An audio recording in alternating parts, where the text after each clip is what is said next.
How the heck do you pronounce your last name? I know it's like I should do podcasts for that alone. So Jesus, yeah, it's such an interesting name. yeah, so if you want to get real technical, the H is silent.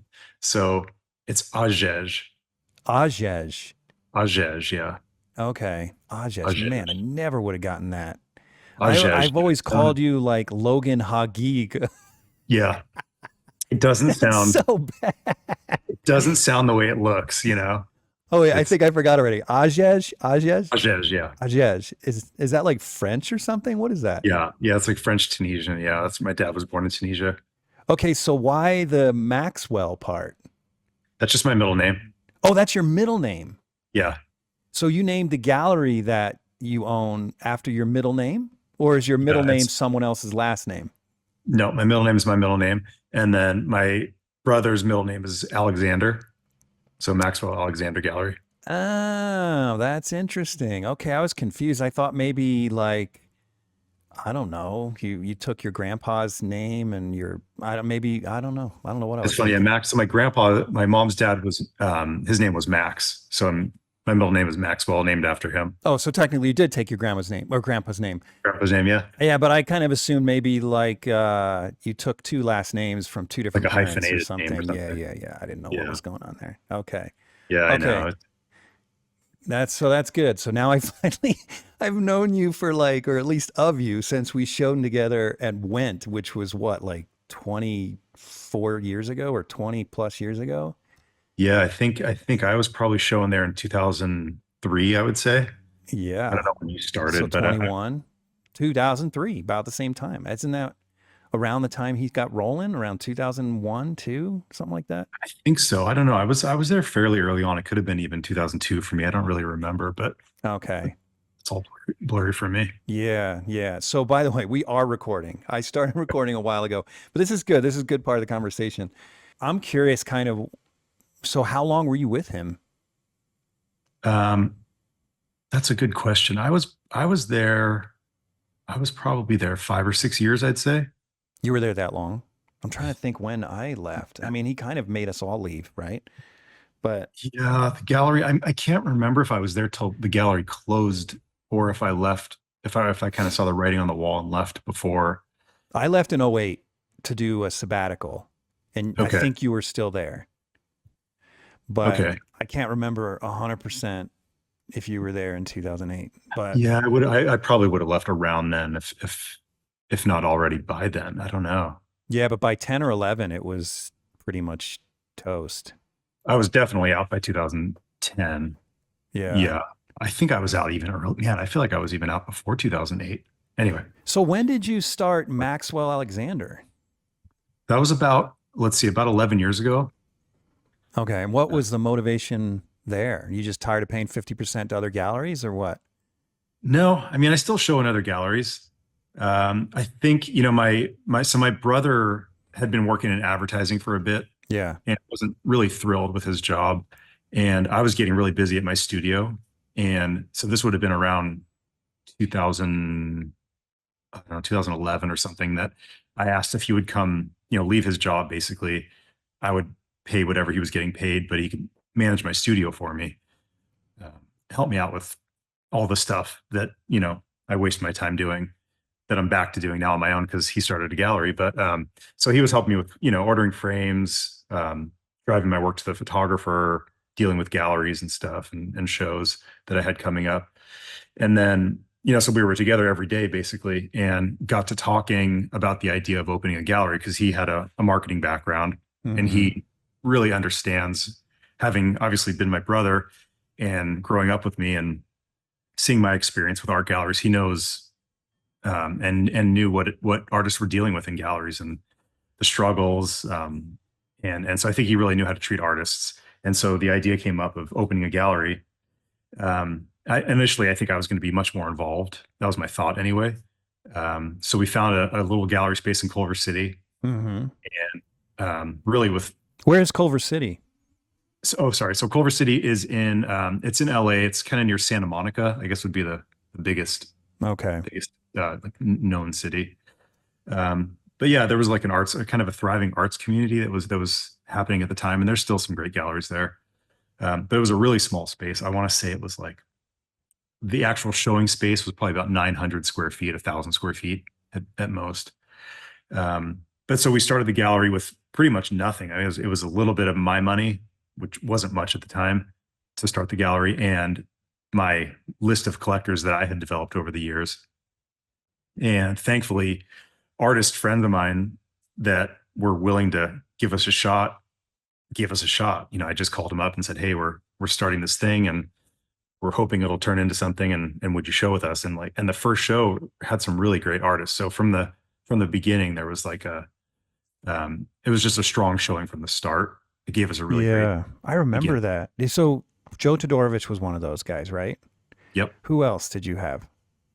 We had Glenn Dean, Jeremy Lipking. Um, I'm trying to think of that first show. Billy Shank is in the sort of the art of the American West world. Mm-hmm. Boy, I'm kind of blanking on that Well, first show. even I think, just with those first four, that's insane. To just come yeah, out of the gate with that powerhouse group. yeah, it was pretty solid. It was great. I mean, and like that's the thing that we know and still think about is that art galleries are nothing without the artists. You Yeah. know, so we understood that from day one, and it's because of the artists that have been willing to work with the gallery that the gallery's had so much success. Yeah, and you know what the irony is? When a gallery feels that way, then the gallery begins to feel to the artist like the artist is nothing without the gallery. Hmm. That's the irony. At least that's been my experience. When I'm working with a good gallery and they treat you like they need you, then you start to feel like you need them. Uh-huh. But if it's the other way around, then you just want to break away, just get away from that toxic relationship, Yeah, you know? I know it is a relationship. Like that's a way to look at it. Yeah. And, and do you feel good about the relationship you're in? And an artist should. It's like you don't want to force yourself into a gallery, beg them to take you on. You want a gallery to really want to work with you, and you really should want to work with them. So Yeah. think, do you like the people you're working with? Do you feel like they have good business ethics? All that stuff. It's just like I remember when I was starting out, there was this rush to want to be in art galleries. Just God, can I just get into a gallery? Any gallery, please. That's the thought. Hmm. And So you I felt get like it. it would be so hard. Do you Yeah, remember that feeling like it's going to be so impossible to get into a gallery and no one's ever yeah, going to want my work? And then you realize actually it's not that hard to get into a gallery. But then from that point on, it's pretty difficult. But getting into a gallery is not that hard. yeah. Just getting into the gallery. It's yeah. There's lots of galleries out there that'll take on many Pretty much different types. anybody. Yeah, pretty much anybody. But Yeah. it's fun. Gallery that really works for you. I've been in galleries like big name galleries. This is earlier on in my career where they maybe sold one painting in a year. This is a particular gallery I'm thinking of in Arizona. And then the gallery next door, which it was like a 16th of this size, a small, like physical size, and much less known. They asked if I would show with them. And they were much more excited about my work. And I just felt like it would be a better move for me. So I moved over to that gallery. And within the first 3 months, they sold 12 paintings. You got to Yeah. be kidding me. And this is right next door. So it's just about finding, Dude, that you know, makes I, all the difference. If the yeah, gallery is just walking the client to your paintings, then that's all the difference. But if they just hang you on the wall and then never show anybody or never talk you up, it's a lost cause. yeah. Dude, I had this experience with a gallery a while ago. Now I actually love this dealer, but it goes to your point. But this guy, he was amazing and he actually made my career. So I don't want to, so he's passed away now, but I don't want to speak ill of the dead and I'm not speaking ill of him. But this is just, like I said, it goes to this point that if the gallery does not support what you're doing, you can be on the wall and it's going to be worthless. It's not going to help. So some client walks into the gallery and I had nothing available at the time. I was fortunately, because of this guy, I was selling faster than I could paint, which is great. But the guy walks in and says, "Hey, I want one of, I don't know if you remember, but at the time I was doing this like pop art kind of portrait type stuff. And then, but Yep. I was also doing the biblical stuff. And so it went, I showed the pop art kind of funky stuff. And then I also did the biblical stuff in Salt Lake. Anyway, he walks in and he wants some of that contemporary portraiture that I was doing. And Went didn't have any of it, or not Went, this gallery, Williams, didn't have any of it. Mhm. And he says to me, or he says to the guy, well, sorry, we've got nothing available. And then gives me a call and he says, hey, I've got this guy here. Do you have anything on the easel that's in this style? And I said, I actually do have something on the easel, but I also have a biblical piece that I could sell him that's done. And he goes, no, he's not interested in biblical stuff. And I said, well, did you ask him? And he goes, no, I didn't ask him. I just know he's my client. I just know. And I said, okay, we'll send him to my studio. So he came to my studio and I showed him the piece on the easel, the little contemporary piece. He bought it. But then I went to his home. Then I asked him if I could go to his home and see his home because I've got these two religious paintings and I think they might look good in his home. And he says, well, I don't really collect biblical work. I'm like, yeah, but maybe it'll look good in your home. Let's go to your home. He goes, all right, let's go to my home. So we go to his home. By the end of the day, I had sold this little $4,000 portrait that was on the easel, the contemporary stuff that the gallery thought he would buy, and then $90,000 worth of religious painting. Wow. And the dealer told me he wasn't interested in religious art, and the dealer never would have sold it to him. If I didn't have him in my studio and show him the work myself, he never would have bought it. So it makes such a difference if the dealer's like totally gung ho and walking into everything you paint, it makes huge difference. Yeah. It's just about, openness, and you really never know what somebody's going to be interested in as a collector. It's You know what's the craziest thing of that story? Ethically, because I love this guy and I respect him and we had a deal, verbal deal, I had to pay him half of that. yeah. It hurts so bad. Yeah. I was like, dude, you didn't even do your job. And I still had to write him a check for $45,000. And the client even said, why are you paying him? You sold me the paintings. And I said, because I have to. Like, we have a relationship. I've got to pay him. Yeah. So I could have, it was tough. I think he probably should have given you a bit of a better, maybe like a sales commission on your own on something like that. That's kind of my He might view. have. It was actually 60-40, so it wasn't 45, but still. He might have given me a little better deal. I can't remember, but it was still, it hurt. It is what it is. I mean, it's like, that's another thing with galleries. It's, you have to make that commitment. It's like, it is, again, like being in a relationship. If you're married, you're going to be with that person. And so whatever comes along, you're sticking to that person. So that's the way I really look at galleries. It is sometimes painful, but if a gallery is doing their job, it's worth then it's paying worth them. it. Yeah, then it's worth it. And that's the thing with this guy, it was worth it. It hurts. Yeah.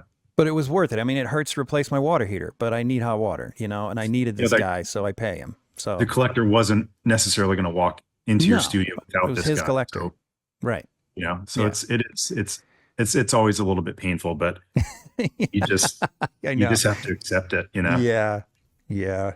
Or just don't be in art galleries. That's okay too. I'm not anymore. I'm not, but sometimes I think I should be, and honestly, I'd be interested in your gallery if I was a Western painter. I think you guys have one of the best galleries out there right now. And I know so many people that are just drooling at the idea of getting into your gallery.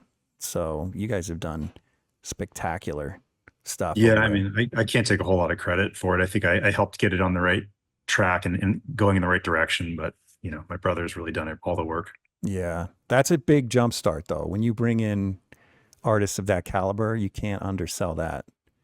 Yeah. But you're right. I mean, I'm sure you're right. Your brother's probably very competent. Is he older or younger than you? Younger, 3 years younger. Oh, is he? Okay, cool. And you guys get along pretty well working together? Yeah. That's great. For sure. That's great. They say don't do business with your family, but you sort of broke the mold on that one. Yeah. I mean, we've always been good friends, growing up, and it's a pretty easy relationship. We want what's best for each other, and money doesn't get in the way of anything. Yeah, that's great. I don't really, neither of us really care that much about money. So, well, he must. I mean, he's living on the gallery, right? I mean, this is his job. where you're making Well, money yeah, I mean, when I painting. say not care about money, meaning like It's not the money first is priority. more important. Yeah. Or more important than our relationship. It's more about, of course, we all need to make livings. Right, right. But yeah, that's how he makes his living, obviously. Yeah. Off the gallery. Yeah. Yeah. Someday I need to come by and check it out. I mean, I haven't been to Culver City ever, so but Yeah. one Well, of these days. so it started in Culver City, then moved to downtown LA, Oh, okay. in a much larger space and a really cool historic building that we just moved from. We just actually just bought a building in Pasadena, You and bought a building. yeah, so we're renovating the building right now. Wow, congratulations. That's big. Thanks. Yeah, yeah, we're excited. So it's going to be kind of, hopefully that'll be our home for an extended period of time. Dude, it must be doing good if you bought a building in California for crying out loud. I can't even Yeah, imagine what that would cost. it's ridiculous out here. It really is. Seriously, congrats on that success. Yeah, Holy thanks. moly. Jeez. All right, Yeah, yeah. so Come out and visit sometime. yeah, I'm definitely going to do that. Yeah, I mean, I like your gallery so much that the work that you guys are producing almost makes me want to become a Western painter just to be part of it. It's such a Yeah, well, great crowd. there's also, I mean, that's a big chunk, I think, of what the gallery is known for. But we also handle some other artists that aren't necessarily strictly Western, like Jeremy Mann. Oh, Does, you do? You have Jeremy Mann, really? yeah, yeah, he does really well at the gallery, actually. Really? Um, got it. Who am I? Do you I'm still blank. have Joe Todorovich? Yeah, You yeah, still Joe's do? there. Okay. What Yeah, about Jeremy Lipking? You still have him? so what happened with Jeremy? So actually, one of his galleries moved to LA. What was it? Oh, so Arcadia moved to LA a while back. So he ended up, he had a long-standing relationship with them. Oh, so Um, he had to move from you because Kind it of was had in the to same jump city. ship. Yeah, yeah. Oh, So, but they're in New and York now again. they're in New York. I don't know. God, Jeremy's so busy. We have Yeah. the conversation hasn't even come up. So, Oh, okay. but he's great. Yeah, his work's awesome. Yeah. Yeah, so I'd say it's probably like 80-20, art of the West versus, maybe what you'd call realism. Like Michael Klein shows in the gallery. Um, and so yeah, there's some great art all Yeah, around. it really is. Yeah, congrats on that. All right, so let's talk about you. Tell me about your story. How did you get into art? And well, first of all, have you always been interested in it? Yeah, pretty much. I mean, as a kid, just like everybody else, I feel like this is the story that we all get, that we hear. Mm-hmm. But I started drawing cartoons when I was a kid. Instead of, we would take a weekly trip to the library. I think I was a third or fourth grade, and instead of reading books, I would just pick up how to draw Marvel comics or how to draw Disney characters or whatever. And I started just by tracing those because I never understood. You draw the circle or the gesture line and then build up from there, all the steps. Mm-hmm. That was always super confusing as a kid. So I would just go to the final finished drawing and trace that, and so Yeah. that was more fun. It's just to get right to it. And that's kind of a reoccurring theme for me, even in art school. I feel like I wanted to skip ahead and like, go right to the rendering instead of worrying about construction and stuff. But anyway, so yeah, I started drawing cartoon characters in comics as a kid and thought I would get into animation or comic book illustration. And then kind of drifted from that in my teens, got into surfing and music, even actually made surfboards for a while. Hmm. And then after high school, all of a sudden life was getting serious. It's like, what am I? I'm not going to be a surfboard shaper. I didn't think I wanted to be a musician, and art was always there in the background. And I did one semester of community college. I just felt like I was wasting my time. And then I looked up this cartoon animation company that I always loved called Spumco, and they made Ren and Stimpy, and I guess that's their biggest claim to fame. Got claim to fame, and somehow I got an internship there. They were looking for interns. They took me on, and it was random that while I was there, one of their producers suggested this school. If I wanted to brush up on my skills, I should go take some classes at a school in LA. And I did. So I took his advice and checked out this school called Associates in Art. Hmm. And so they were offering animation classes, but also life drawing and painting from, figures from life and still life, all that kind of stuff. So I went there for animation, but I saw all these amazing drawings up on the walls, life drawing pieces from the classes there. And while I was doing animation, it was always recommended to take life drawing. just to get better, at drawing. So I started doing that along with the animation classes, and then quickly fell in love with just drawing and painting, models in a sort of realistic way. And very quickly, the animation stuff started, it became sort of a tedious thing for me. It wasn't fun. I wasn't Hmm. enjoying the internship anymore. I was a small part of a big vision. And so what I was doing was cleanup animation, where basically, again, tracing. I would take the layout, um, animators' drawings, these rough sketches, and then do a final clean line drawing that they would Mm-hmm. use for the cartoon. Um, but it wasn't my vision at all. I was just tracing somebody else's drawings. It wasn't super creative. So I just ended up quitting from the animation company, and then went full time into drawing and painting live models. And I really started doing that. I dropped the animation classes and was just doing life drawing and painting, Hmm. and did that for a good 2 years solid, all day, every day. Yeah, I had a similar experience, but it was from illustration to fine art. I don't know if this was your experience, but I didn't even know what fine art was. I didn't even know there were galleries. I didn't know there was such a thing as making paintings and selling them.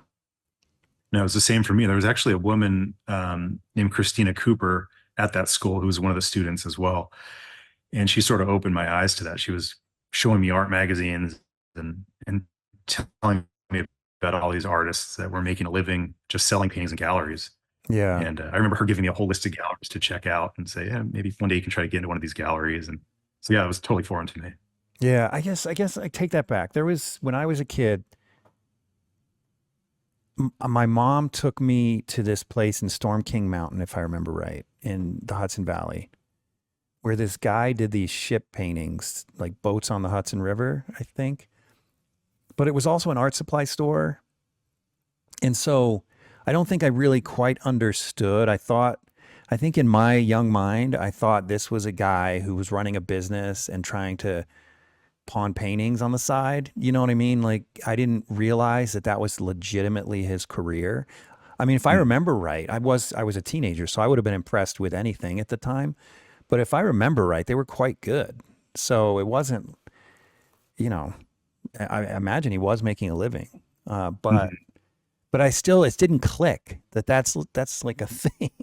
I don't know why Yeah, it didn't click. yeah, even going to an art museum as a kid and you see a painting by Van Gogh or Monet or something, that's the final product, and there's no thought of how did that thing get there? How did that person live? Yeah, You know what I mean? I Like know. it's an abstract thought when you really think about it. Yeah. And it's something I never thought about. I never bothered to think about. I'm like, oh, painting, okay, whatever.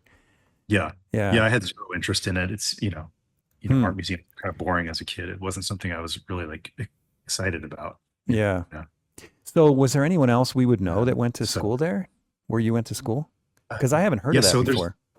yeah, so the school, it was great. I mean, I was really fortunate to be at that school, and especially at the time, like my timing was perfect. So the school was owned by Mark Westermo, Mm-hmm. who was a student of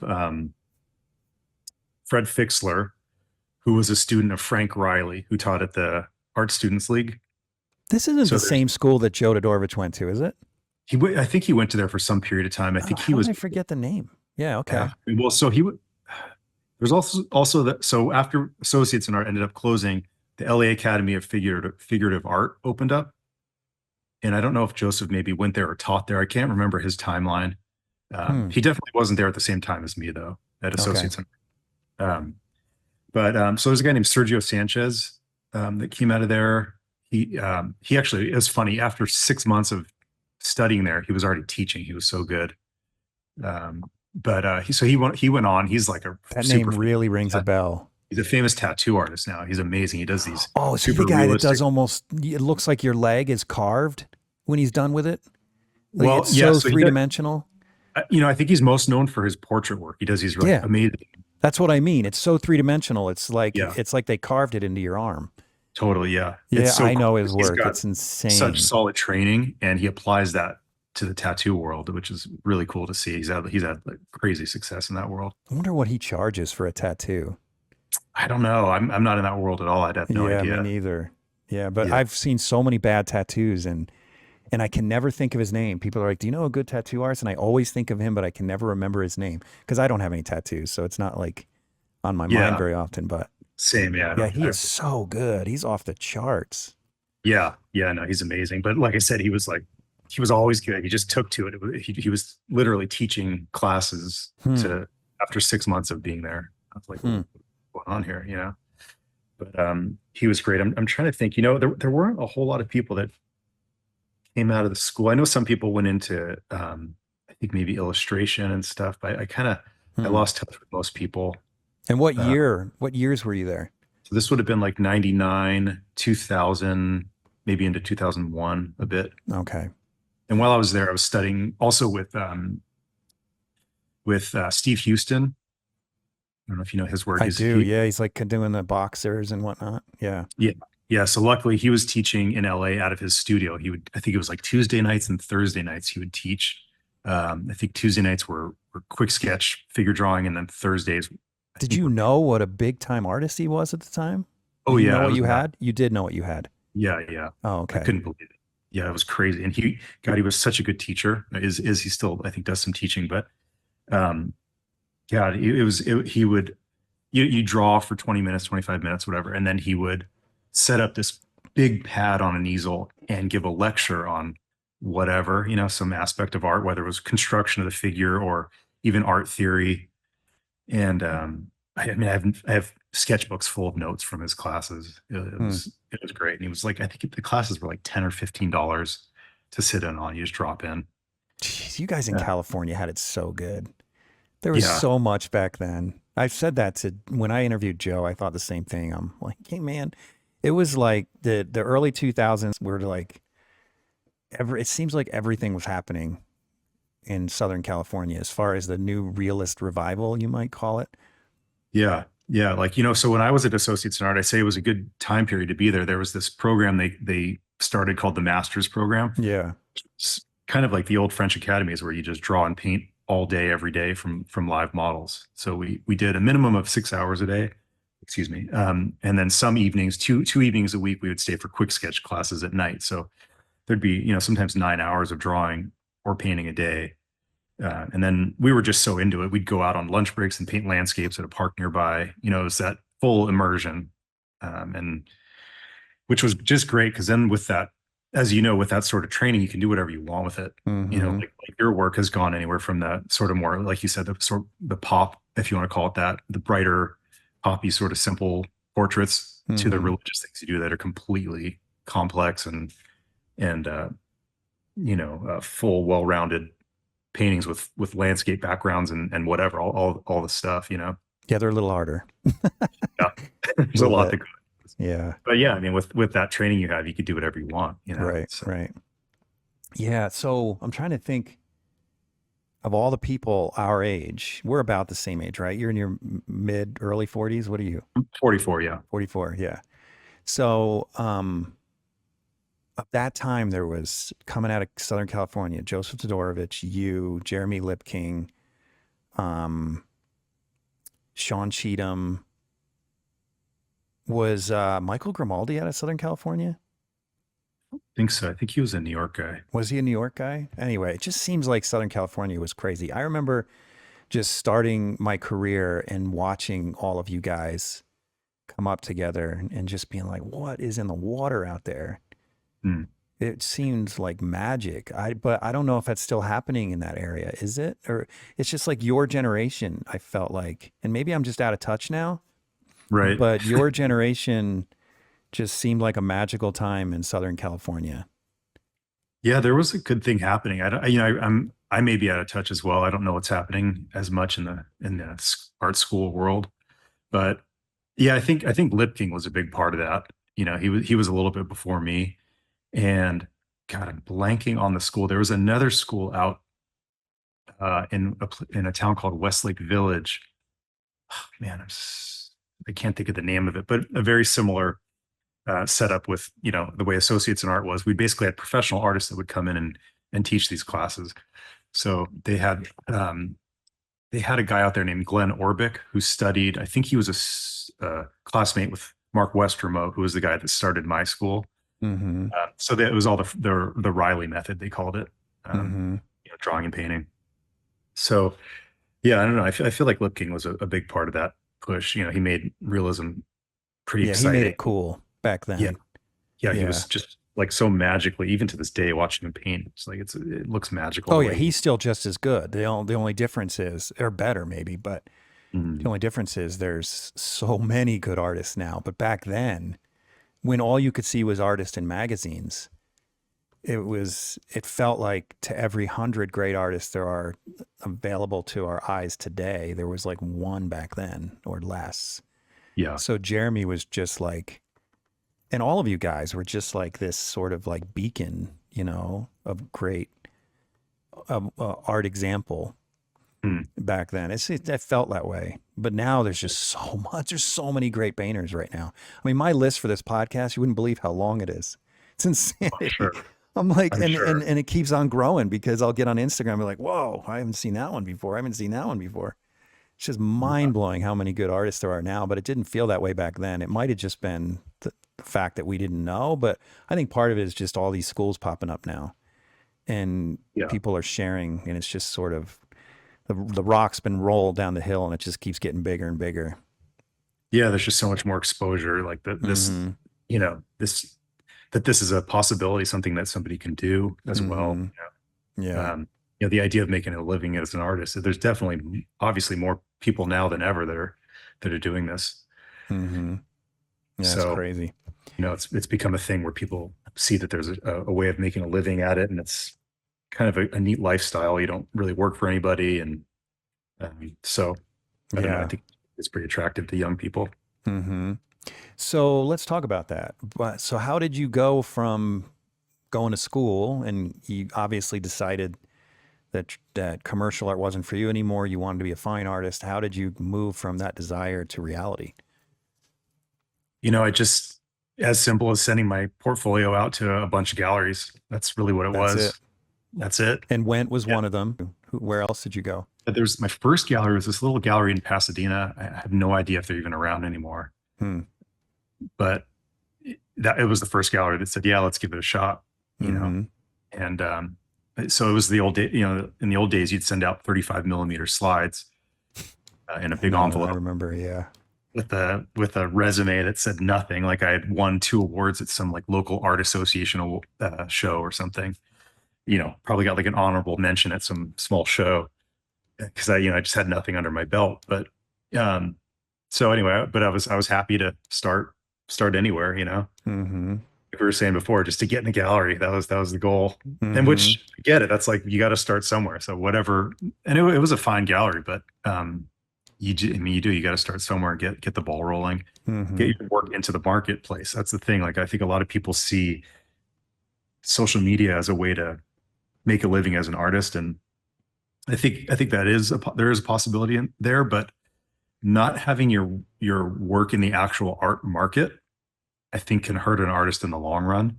Maybe I'm old school, but I think there's something to that. Like your work needs to prove itself on the art market, and Can you be more specific? I mean, I agree with you, but I mean, I'd be interested in yeah, having you flesh that out a little bit. What do you mean by on the market? Because someone could argue that putting it on the internet is putting it in the market. I mean, Amazon is the market, and that's just the internet. yeah. Like I said, I think maybe I am old school, but I think having a track record of having shows in art galleries where paintings are selling in like a public place Off the wall. off the wall or in a show at a museum, like in my world, this, like, I don't know what you want to call it. A lot of people call it Western art. It's a term I'm not a huge fan of. I kind of call it art of the American West. Oh, sorry, I offended you No, no, no, earlier. no, no, no. I mean, it's just like what it's known as. But Right. I feel like that I don't know why, but I know I think of it more as like it's pigeonholing somebody into like this image of what Western art is, and I don't necessarily think of myself as a Western artist. Like I grew up in Southern California, surfing, in like rock bands as a kid. So I don't have a huge connection to, painting as cowboys out on a ranch or something. But I fell into this world because of it's pure inspiration, traveling through the Southwest and looking at the landscapes I was inspired by it, and it wasn't this thought of like I'm a Western guy, I need to paint my what I grew up with on a ranch or something like that. I don't know. I might be getting a little. I don't know. I don't know if that's even Yeah. making Well, sense. wasn't What I'm it talking about. Carl Rungus from like New York or something? Then Yeah, I he'd mean, a lot of come. the famous like Western, they didn't even use the word Western back then, but artists that painted the West in the old days, like Remington, he had a studio in New York, Yeah. and yeah, a lot of I mean, most people, came from the East Coast and moved out west. So um, yeah, I don't know. Anyway, I'm going off track. What was I talking about? Western. You don't like we talked about you don't like the term Western art. You're explaining That I got it. to that from. It sounds like what you don't like about it is the image. You know, you're a surfer from California, and you think of it more as American West because you see yourself more as an American as opposed to a cowboy. That's the thing. Like I'm Yeah. painting a region of America, so I see it as Right. American art. I think it's Right. limiting to call it Western art. You know, Yeah. like I have a show in New York in April coming up here, and to me it's important for art of the West to be shown in New York because it sort of legitimizes the art as an American form of art instead of just um, like a regional niche sort of thing. I feel like Okay, it let's should, get off on that tangent for a minute. So tell me about this show. It's in New York? yeah. Really? Is there a pretty big market for American West art? I'll get that right. In New I York? don't know. I mean, I don't know. That's yeah. So I had a show at Gerald Peters Gallery in New York in 2018. Mm-hmm.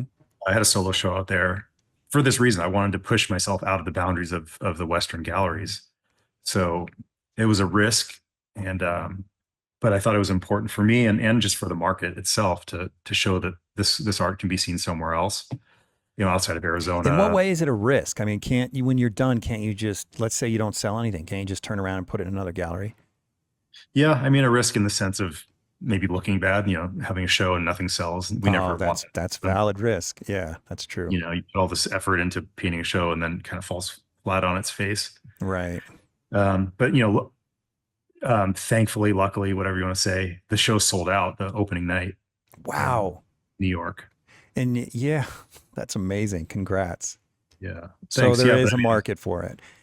yeah, apparently. I mean, and I have pretty loyal collectors as well, and they'll kind of go wherever I am. But a good portion of the show actually did sell to East Coast clients. These were new people, a lot of them.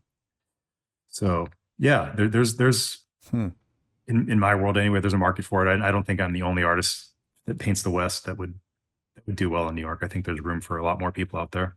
Well, and there's a lot of people that come here to Park City, Utah, and they think of, you know, Western art or art of the American West as kind of a souvenir to bring back to their city penthouse.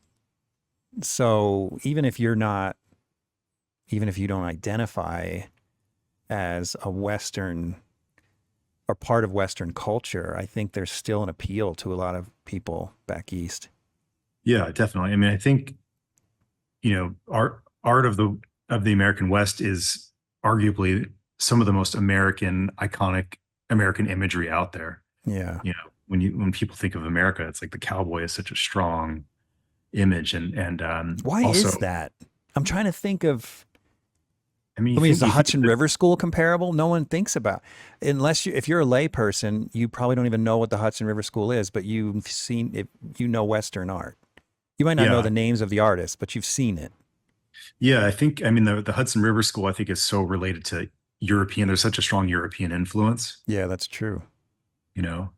where I mean, just the imagery of the West and the development of the country is that iconic image of somebody on horseback with a cowboy hat. Yeah. It's such a big part of this country's growth and development. And so these, yeah, like you said, there's you may not know Frederick Remington or Charlie Russell or some of these other early Western guys, but the images are super strong, and the Marlboro cowboy, that's like such a strong American image. And then also the native art. I mean, this is before America was America, but it's so obviously it's in the West, and it's such a uniquely regionally American thing. So there's the native cultures, there's the native image, and then the cowboys. It's just all so American. So yeah, I think anybody in the world really has a connection to it if they have any image or fondness for America. You know, I got a pet peeve. I think it's just plain sad that the native people of the American West had abstract painting down long before contemporary abstract painters did. I Yeah, mean, the tapestries and the pottery and the painting, they had this incredible sense of color and design. And yet they sell it at street fairs for $60 for a tapestry or a blanket. And yet Rothko sells three colors on a canvas for $20 million at auction. It's like, yeah, it's just so interesting that they really own the market. They don't own the market, but they own abstraction in a way. yeah. And yet we've somehow valued these relatively contemporary artists as having had invented it. It's weird. Have you ever thought about that?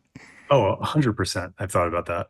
I'm Yeah. so it's so bizarre to me that it's treated as like the native artist treated as a craft, Yeah. versus fine art. And the yeah, like you said, the weavings are to me, I've always looked at them as like the best abstract art that I've ever seen. Yeah. Why is theirs a craft and Rothko's is worth millions? I mean, I think it's just marketing. It's crazy. I there's a know it way is. that It's, something is perceived. yeah. There's an artist named Melissa Cody who is a contemporary. I'm friends with her. She's a weaver, and it's so exciting to see what's happening with her career. She was on the cover of Art in America. She Really. had a show at PS MoMA in New York. She's got a solo show coming up in April in New York at a And gallery in New she's York. doing tapestries. Yeah, but like, Is she I mean, like, stretching them on stretchers or just hangs them on a wall or she how's hangs it? them on a wall. Yeah, she weaves them on a loom and yeah, she just hangs them on the wall. But they're like Really? really far out. It's cool. Like she comes from the Navajo tradition of weaving, but she has a completely different Is take on she it. actually, she's Navajo then? Hmm. Good, man. She's getting her, yeah, somebody's getting their due. Yeah, no, and she's like it's pretty wild. She's kind of blown up in the contemporary art world. Hmm. So it's really cool to see. Yeah, that's awesome. I think that's happening more and more. There's an awareness of how great, the art is. So it's I think it's It is really cool. incredible. I mean, not to downplay artists of the American West, but you guys really are starting out with a subject matter that's just, it's almost like you'd have to try to fail on some level. I mean, I'm not to make light of it. You guys do exceptional work and it's not easy. But the West is so beautiful. Their culture is so beautiful. Their tapestries and their crafts are so beautiful. If you Mhm. can figure out a way just to organize that, it's just it's a yeah, it's a win. And I would say the same thing about any painting, really. I mean, if you're a portrait painter, you choose the right model and you're setting yourself up for success, right? You could argue that with any genre, Mhm. but I guess it's just my way of saying that you've picked a genre that just brings so much to the table.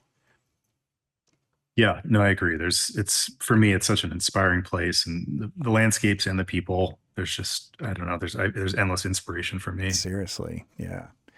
Yeah. The other thing I want to point out when I asked you about whether or not your work would do good in New York, I wonder if your work does so well in New York because, or did so well that show in New York because while it is art of the American West, you have a very contemporary flair to your work. I don't know if you'd call it, see, I'm not much of an art historian, but Mhm. it feels sort of like Art Deco a little bit. It's got this, I don't know. How would you describe your work? It's definitely got a contemporary flair. It's not just a Yeah, portrait of the Western landscape. It's more than that. yeah. The best term I could come up with is stylized realism. Yeah. So, because there is a realistic backbone to it. I'm referring to nature for sure, and it's all recognizable stuff. Hopefully, anyway. But I play a lot with two-dimensional next to three-dimensional. Um, Shape is very important for me. Yeah. I, so I'm composition is everything. It's number one. So I'm playing with how the shapes are relate to each other on the canvas. So yeah, I'm pushing things. The figure or the portrait might be very realistic in some ways, relative anyway to the background, which might be very flat. Like I don't know if you can see this behind me, but Yeah. the painting I'm I've been working on staring at now. that while you're talking. Yeah. But you know, like the mountain, for instance, is just like a flat blue. There's Yeah. just a And the flat shape. clouds, while they represent clouds, they're not like you really see. Right. Yeah. Yeah, they're like a memory of a cloud more than Yeah. copying a photograph of a cloud, which is important to me. I feel like anybody with enough work could figure out how to copy something and make it look like a photograph, but Hmm. that's just not what I'm after. You know, I'm after. I'm trying to. I'm trying to relay my vision of the West and whatever that is, and a lot of that comes from memory. You know, a lot of what I paint, I use photographs, but I'm most of the time my landscapes in the paintings, like the landscape behind me, it's not very complex, but um, I made all that up just to suit the composition. Yeah. And then this one over here, can you see my cursor there? Oh, I'm you're yeah, probably really small. Yeah, this one over here, that cloud is so flat and it's just like literally got a line around it. hmm It's so interesting, especially juxtaposed with this Indian that's much more rendered. yeah, Sorry, Native American. yeah, What's the no, right word now? I mean, yeah. I don't know. It depends on who you talk to. I yeah, know a lot of natives that'll call themselves Indians, and you know, really? I can't so keep up. it depends on who you talk to. But yeah, I know you mean it in a respectful way. Yeah. But yeah, no, that's what I love doing is playing that three-dimensional versus flat. I think that's really fun going back and forth and letting the viewer kind of participate and you know, use your imagination a little bit. Like that, is that a cloud? Like this morning, my son was looking at this painting that we have in our house that I did that never sold. We just kind of have it on the wall to fill up some space. And the clouds that I did in that particular painting are very angular and flat. And he was kind of saying how it looked like Mickey Mouse's head and two ears, and he was like dissecting it and using his imagination. I think that's really fun to get the viewer involved instead of just like everything is spelled out for you. You know, Right. Yeah. that's So that's have fun. you gotten more realistic over the years? Yeah, back when we were showing together in Laguna Beach, yeah, they were really simple flat paintings. I made them all up out of my head. Okay. I thought I was crazy because when you came to visit me in Salt Lake, I hadn't seen you. You never come up. I follow you, but you never come. Yeah, freaking Instagram. You never come up in my reel. So I literally am not knowing what you're doing. Yeah. And Naomi, you know Naomi Allen, who was with us when you were visiting. Uh-huh. She, by the way, is going to be a great painter. Holy cow, she's got some talent. But she was saying, you got to look at his work. I was describing it to her as it's like kind of flat shapes, like imaginative sort of stuff. She's like, no, you got to look at it again. And so I looked it up. I'm like, what? That's not what I remember at all. Oh, It's that's totally funny. evolved. Yeah. Yeah. Yeah, no, there I think I rebelled from art school because I was doing that kind of more realistic academic stuff. And the paintings that I was doing for galleries at the time, when I first started showing galleries, I didn't really know what to paint. So I just sort of took, I took the lead from other artists. So I painted, there's an artist named Dan McCaw Yeah. from He was Southern showing with California. us too. That's right. Yeah, Dan was in the gallery. Mm-hmm. And he used to paint women on the beach kind of earlier in his career that were a little bit more impressionistic. So between him and Soroya, I thought that'd be a great subject to play with. So I started doing that was the main thing I was doing at the time, but on the more realistic side. And I kind of went through this like, soul searching era or period where I was just really unhappy with everything I was painting. Didn't feel like they were mine. I felt like I was copying other artists. And so I took a break. I think I spent like 3 months just like not even touching a canvas or a pencil, taking pencil to paper. And then slowly I started coming up with these ideas and drawing these really simple figures of women on the beach. Out of And your head. yeah, Hmm. and I have this sketchbook somewhere still where I was doing oil on paper. I would draw them out and then I would paint these things. And for whatever reason, it was really exciting to me. And so I just started going in that direction. And um, some people connected with them. And I remember I was like 20, have been 23 years old or something at the time. And I remember having my best year ever sales wise, based off of all this stuff that I was just making up out of my head. So of course Wow. that's going to give me like this boost, like, okay, I'm doing the right thing. And Totally out of your head, 100%. 100%. Yeah. I mean, it's not hard to believe when you see the paintings. No, I Maybe know, I, but the reason I say that, I remember them and I get it. But the reason I ask is because I would feel like that would be so liberating to not have to deal with all of the prep work that's Mhm. involved in making a painting sometimes, and to just be able to sit down and just draw and not, because the prep work, man, I don't know if it is for you, but for me, it's so tedious. Yeah, it is. I've been kind of eliminating more and more of the prep. I'll still do like thumbnail sketches and things, but I less and less color studies Mm. anymore. I'm just kind of jumping right in. I feel like the paintings end up a little bit fresher. Oh, I don't that's labor, good. you know. But yeah, no, it was with those paintings, what I used them, I learned a lot from them because I was basically painting the same thing over and over again. It was like these simple figures on a beach or like in a field or whatever. And I was arranging these clouds. There's sort of some similarities still with these really graphic cloud shapes around them. And I feel like that's when I really learned how to use color, because what I was doing was forcing myself to paint the same subject in as many different ways basically possible, I guess, So I remember I would take, like some what would be considered maybe ugly colors like burnt umber, raw umber, and like whatever, some blue or something, or a yellow, or like let's say a yellow ochre and those two other browns plus white. And then I would say, okay, try to make something beautiful out of these colors, these muddy colors. And so I was just forcing myself to learn all these weird palettes and different color relationships and lighting situations and different painting techniques like glazing and all kinds of stuff, layering paint. And so I feel like in a lot of ways, that was like a big part of my art education was this period of time where I was just experimenting and forcing myself to do weird things that I wouldn't have normally Hmm. done. Were So you it was looking at somebody that motivated you to do those experiments? I mean, Dan McCaw was big for me at the Oh, time. right. I You mean, mentioned that. Okay. he's still great. But he was at that time painting pretty experimental stuff, a lot out of his head as well.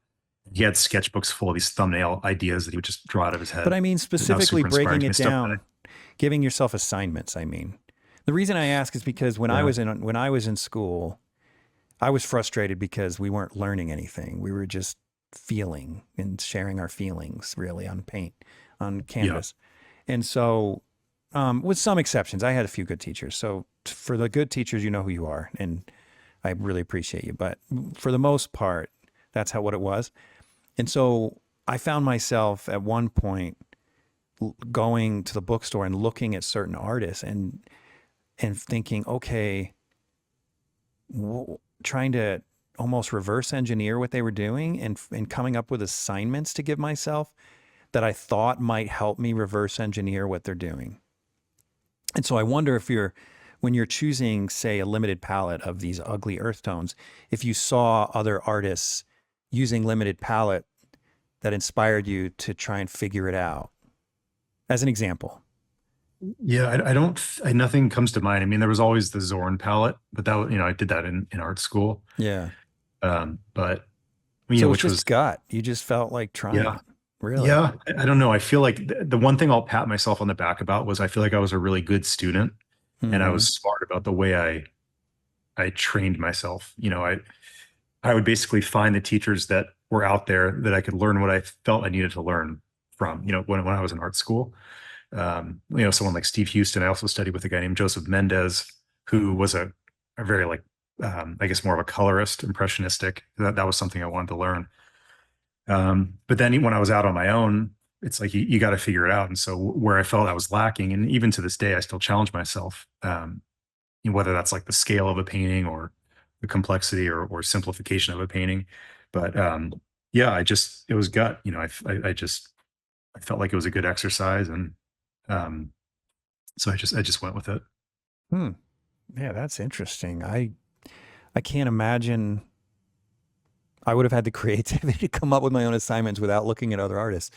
Yeah, that's impressive. Yeah, and I didn't think of it as assignments. It was just like Well, it was challenges. fun.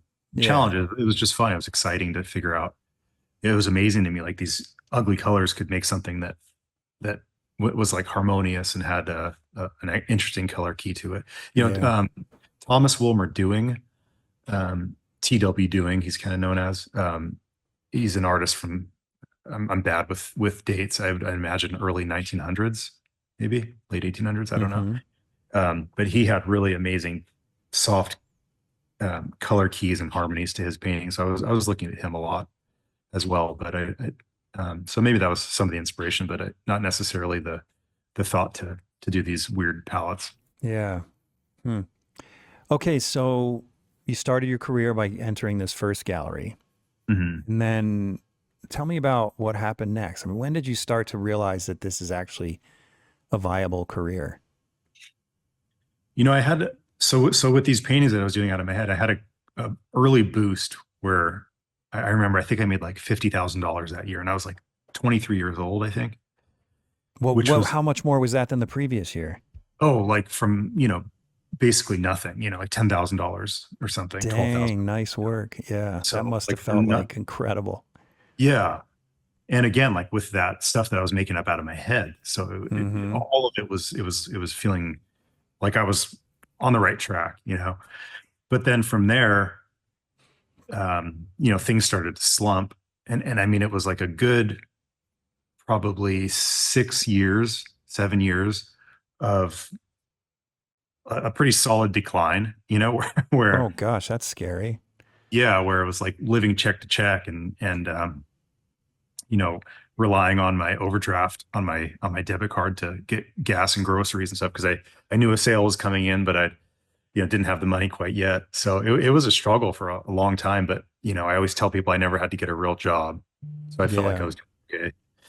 So I mean, that's the thing. It's like as an artist, think I think that's a good thing because like we know that we can all we care about is just being able to get by and make a living as an artist. We don't it's never really about the money as long as you could keep doing Mm-hmm. what you want to do. Mm-hmm.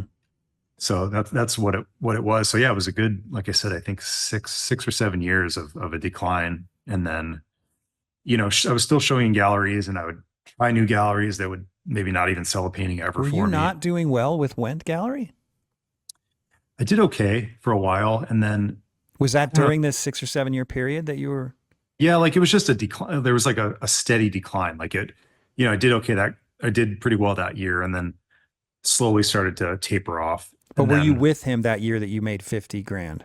yeah, that was the year. That was the year that you started with him, and then with him and others, all of them you declined a little bit. Yeah. Yeah. It just started to slow down over the years. Hmm. And, I'd have little blips here and there where you have a couple good months and then back to nothing, which I mean, I feel like is almost the same to this day as artists. It's not like I'm selling paintings once a week or something. There months will go by Yeah, but your because paintings are hundreds of thousands now. It's a little yeah, they different. they sell for a different price now. It's different Yeah, for it's a sure. little different. But yeah. So anyway, so I guess I've always kind of been used to that. Not us. There's not a steady stream of Right. income. You know, I got close to where I was like considering. I think I actually applied for a job. I was living in the Northeast at the time. I applied for an art handling job at the Museum of Fine Arts in Boston, but I never heard back. That was a Thankfully, blessing, right? Man, you yeah, might have gotten a job with a good salary and just gotten addicted to the income. yeah. Who knows? It wasn't till so I moved back to California in 2010, and then it was like a light switch went off for me, career wise. I went to so Jeremy Lipking invited me out to dinner with a collector of his, a longtime collector, which was actually a pretty generous thing to do looking back, because I feel like some artists hoard these types of people because we Hmm. don't want to lose sales. But he was pretty generous in that way. So we went out to dinner with this guy, and Jeremy knew that this guy wanted to commission a painting, and Jeremy didn't think he was necessarily the right guy for it, probably because he didn't have the time to do it. And so we went to dinner, and this guy proposed this commission to me, and so at that point, I was like, I've been running on my credit cards and just like I was just trying to just survive, and I'd been in like 30 or $40,000 debt at the time. And for a That's young guy, scary, man. yeah, I was like not even, maybe I Were was you 30. married at the time? No, No. Okay. no, not married, no kids, but that's a lot to deal with, and so this one commission that I got through Jeremy's collector got me out of debt. Like it was a pretty major commission. And it was like off to the races after that. Things just, Dude, that is so cool that Jeremy did that. yeah, Man. yeah, it was Man. really cool. And I sold several paintings to that guy. And like, Jeremy never gave me a hard time about it. If anything, he was excited and supportive about it, you know? So I Hmm. don't know. I like that. I try to have that same philosophy. Like there's like the scarcity mentality is just not, it's just not healthy. There's enough room for everybody. And which is the thought behind the gallery. When we opened the gallery, I had my client list and that's it. So we opened the gallery and I shared my client list with all my friends that were showing in the gallery, Hmm. and still to this day, I mean, I hope, that's the idea. It's just like the more the merrier. If if more artists are doing better, that's just good for all of us. So I'm happy to see other people's success because it's good for me and it's good for new artists coming up, and just the fact that there's a possibility and a healthy market for all these people is a good thing. I wish I could have heard that when I first got out of school because I definitely for a couple years maybe not that long, but at least a year or so, I had that scarcity mentality, something Yeah. awful. And I Yeah. felt I so felt too. competitive with everybody and I felt like I need to protect myself and my career and it's poisonous. It's no way to live. And Yeah. and I wish I could tell young artists that fall into that trap because it's easy to fall in that trap when it's new and you don't want to lose it. And you're like, I need to protect this thing because everyone's been telling me that every artist starves and I'm not starving and you take this from me and I'm gonna, it's just not happening. You're not taking this from me kind of mentality. Hmm. It's just no way to live. It's no way to Yeah. live, and it's not real. Yeah. It's not a realistic way of seeing the world, like you said. What's that expression? Like high tide rises all ships or something? Did I slaughter Yeah. that?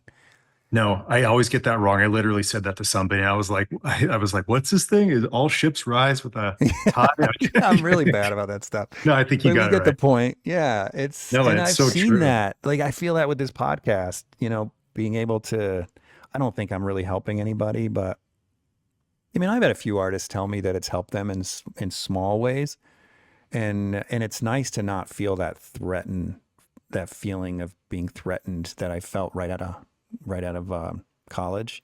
Yeah. It's just no way to live.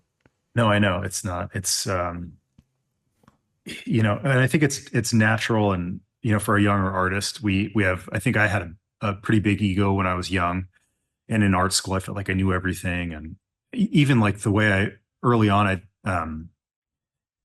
with associates in art with Mark Westermo, he was teaching more value painting, so less about color. And I Mm-hmm. just wanted to paint color. I wanted the shadows to be purple, not brown. Mm-hmm. And so I would push that. And like looking back, I should have listened a little bit more. And anyway, I'm off on a tangent, but yeah, I think it's natural, like young artists to be protective. And like you said, it's once you do get a little bit of taste of some success, it's like you want to grasp onto that. You don't want to lose it. But time takes care of that. People figure it out It sooner or later. does. Yeah, it's so nice to not be in that zone anymore. Oh my gosh. Yeah. Yeah. All right, so you figured so 7-ish years into your career, things start to pick up again. Yeah. At this point, is it because your style is changing or just because of this commission?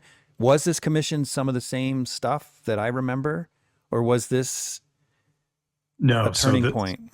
yeah. So the commission, it was I had already been sort of painting the subjects of the West. And so this commission it was like a cliff, a desert cliff with some little riders on horseback, sort of in the vein of Edgar Payne, Okay. uh, sort of in that style. And this guy kind of wanted something that was almost more stylistically like an Edgar Payne.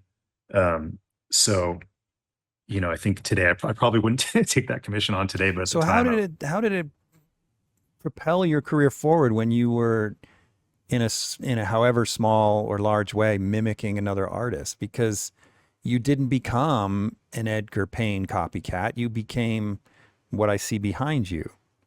So how yeah, did I it don't. propel you when you weren't even doing what you do? Yeah, I mean, I think just timing wise, for whatever reason, that moment is when things shifted. It Okay. wasn't necessarily that. I mean, nobody even saw that painting. Barely, it just ended up. It was never in a gallery. It went right into this guy's office. So, number one, it got me out of debt. So I think that like maybe that may have freed my mind up a little bit. Mm, You know, to not have to be stressing about money as much as it was a nice thing.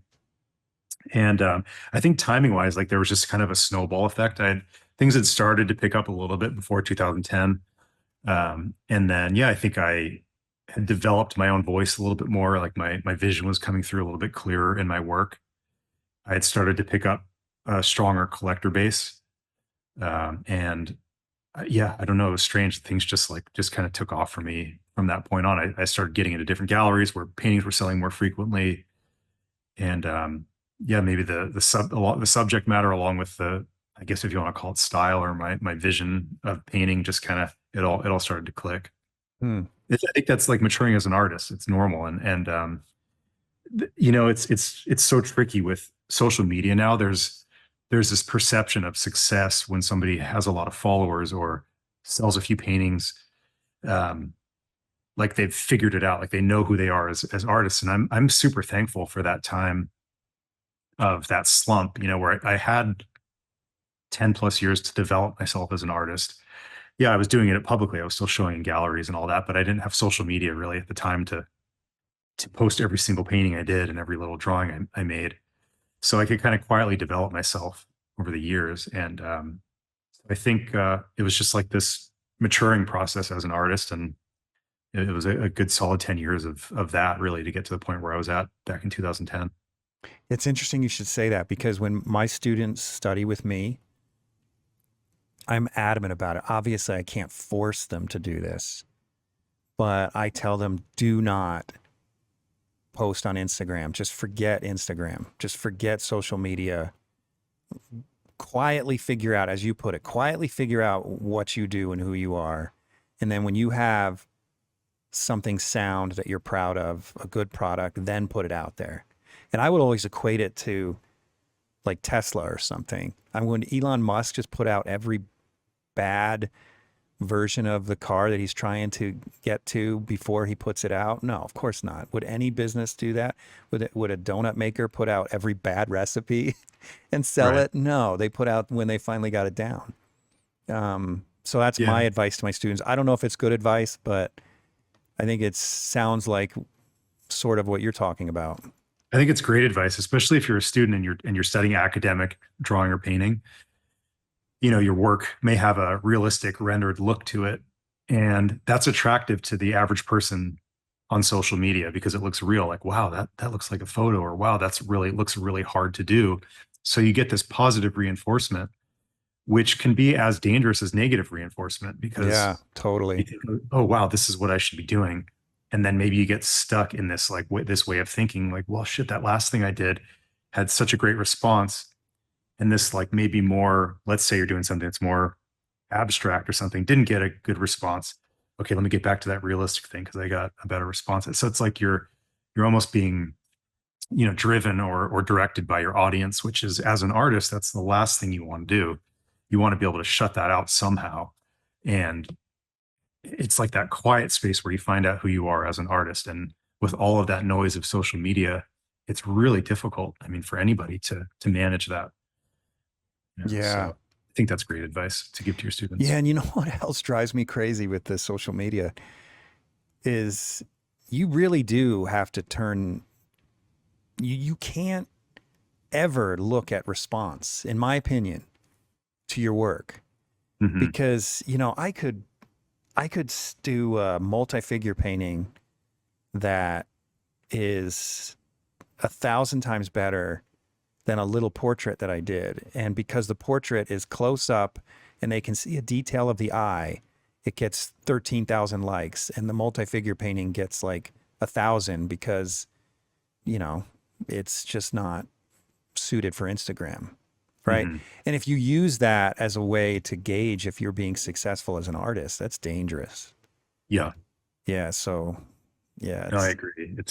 It's tricky, you know.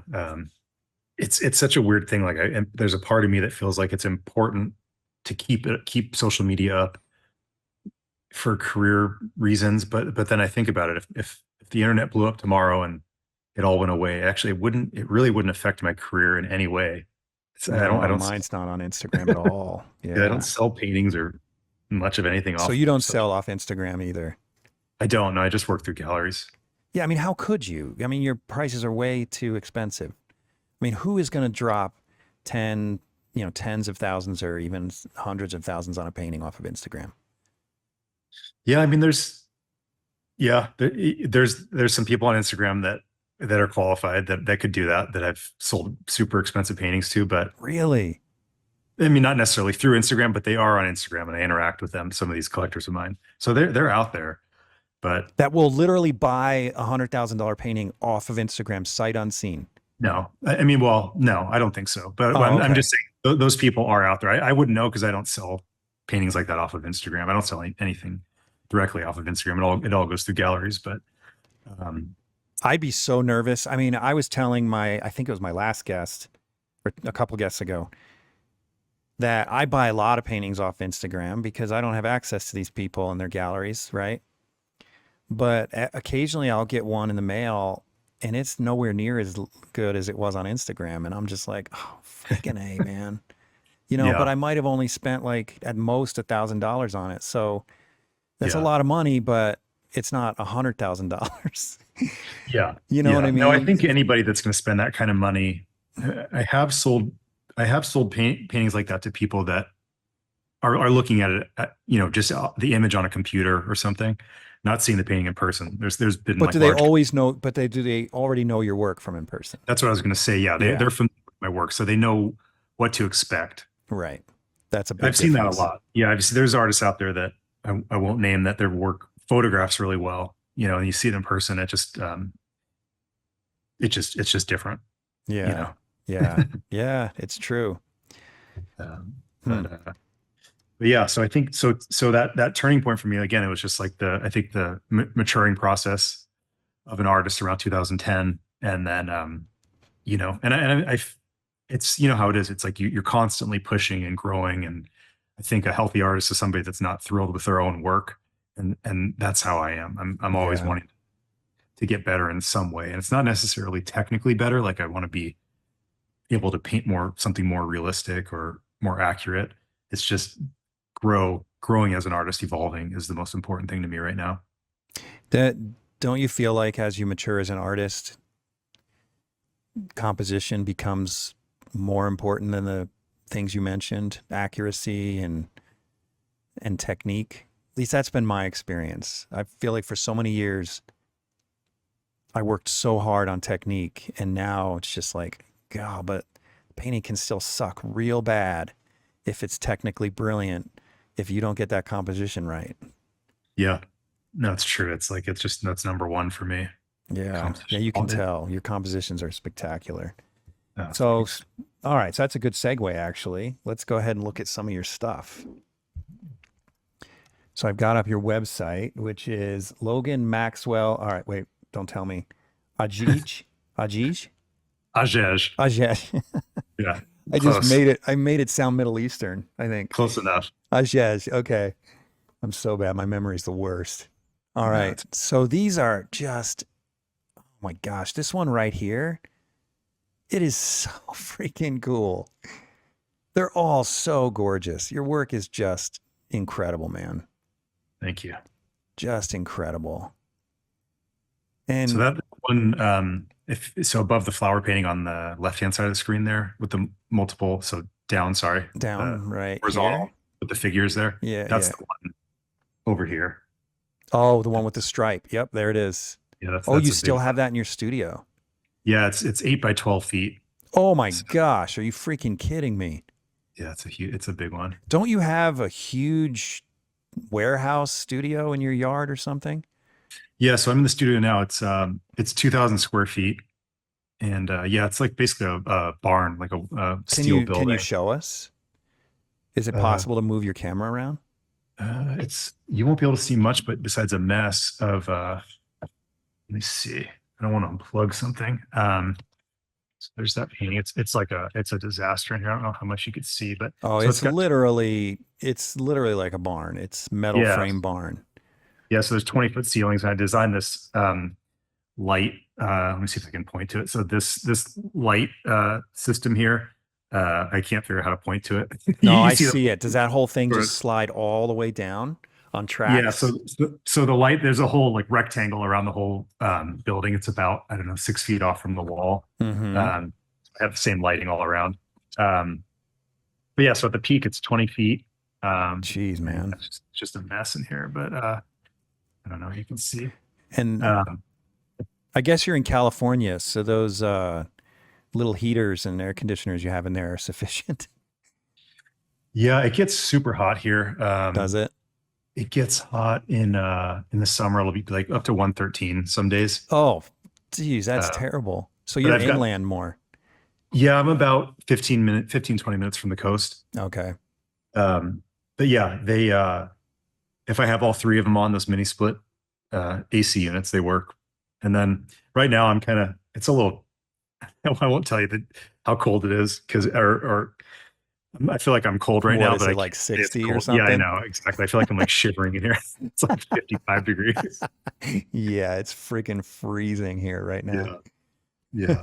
But yeah, but this painting's still here. Where it's it's tricky. It's the size more than anything. It's like how do you find maybe you've had luck with that with your large paintings, but it's been finding somebody that with a wall big enough for an 8 by 12 I foot. thought you already sold that one.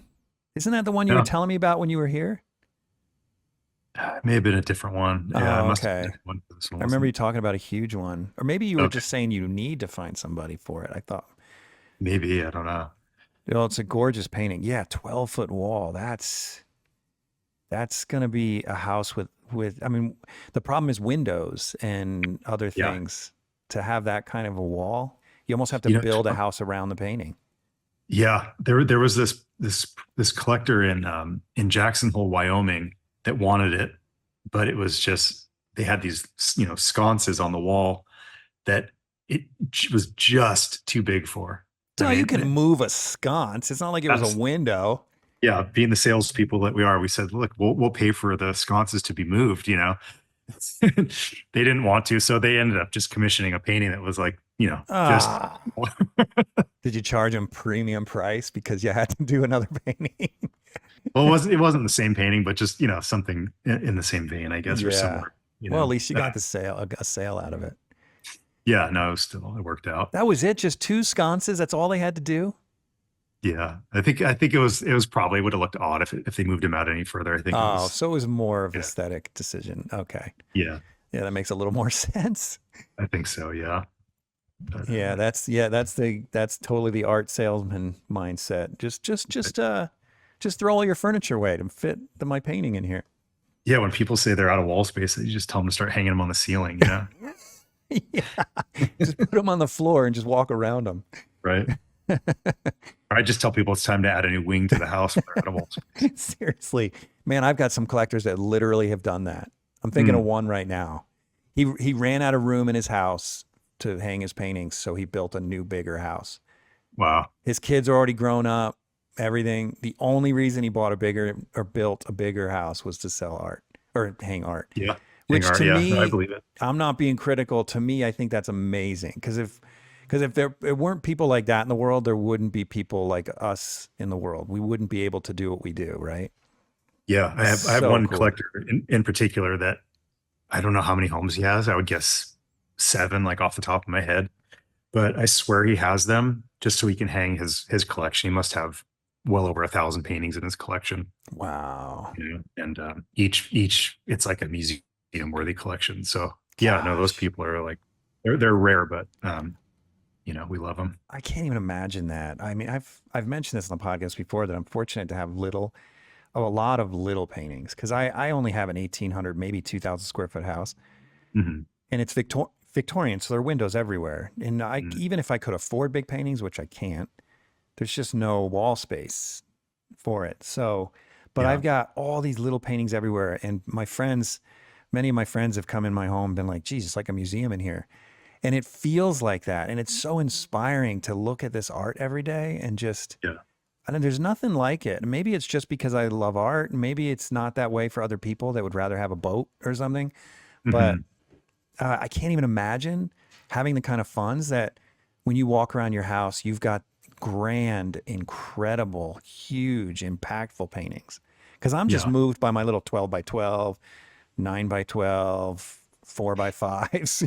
It's like, I can't even imagine having that. I know. I know. I wish I could. I'm on a desktop computer. Otherwise, I'd bring it into my bathroom. I've got a museum worthy collection in the bathroom here.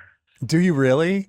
Yeah, I decided I wanted to, it's really discouraging sometimes to look at great art when I'm trying to make my own art Oh, yeah.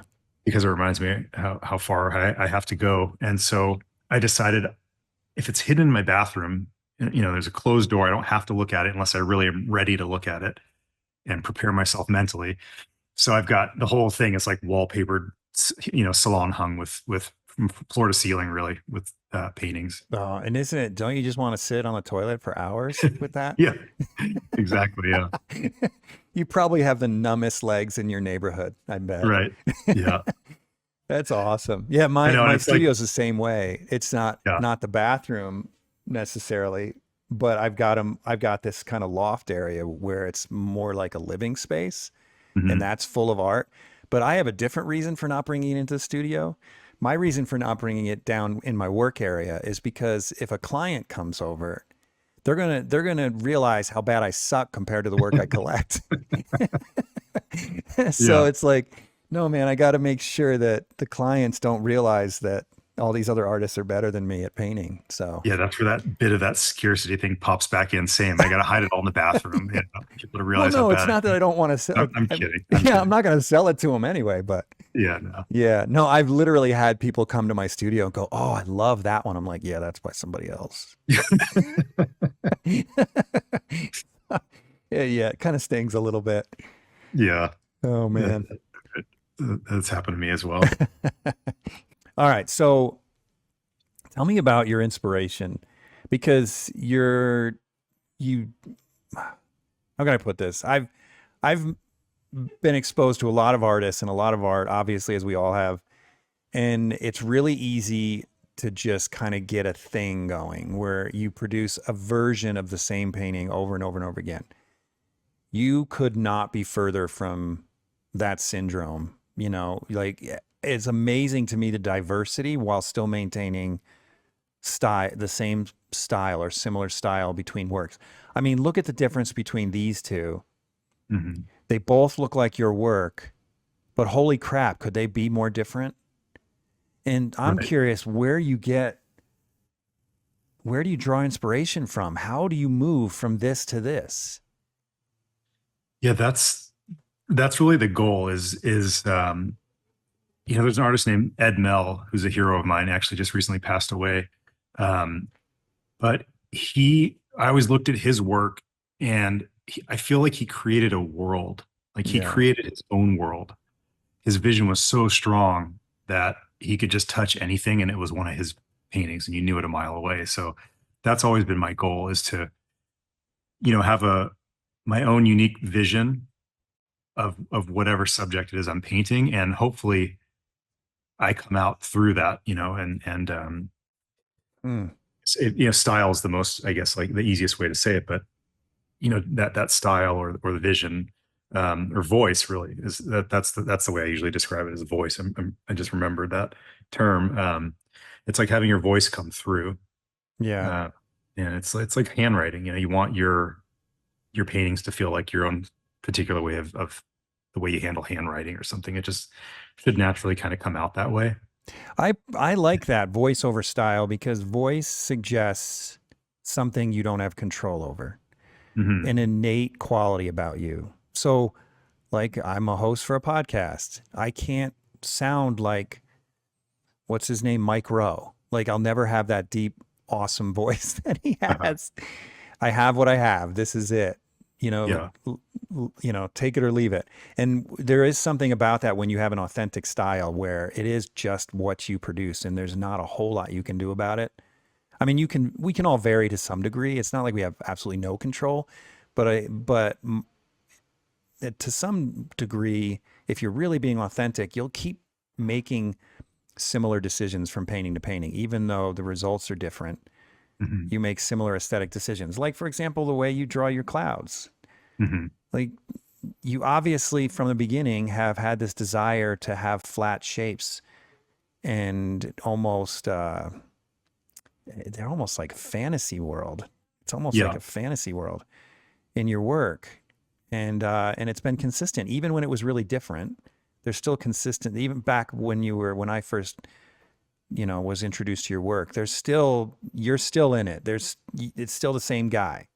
Yeah. It's just you've added a higher level of realism while Hmm. maintaining that abstraction that is so you. Yeah. And I Yeah. think there's just certain things that we as artists respond to. And so for me, it's like it's shape, it's composition. So the Mm-hmm. clouds are there, as an element in setting the stage for the painting.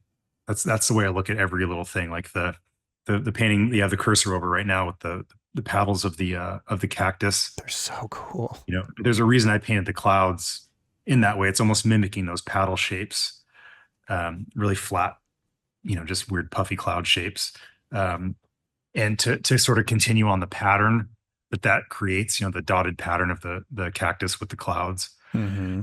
Um, and then, and looking for breaks where your eye can rest. And yeah, so I don't know. It's just it's design and thinking of things like pattern and light and dark and just how the shapes fall on the canvas. So when I was doing that, I call it pop art. I don't know how else to describe what I used to do. I found that there was a certain way of painting a face that worked better with abstract shapes. And there are other ways that don't work as well.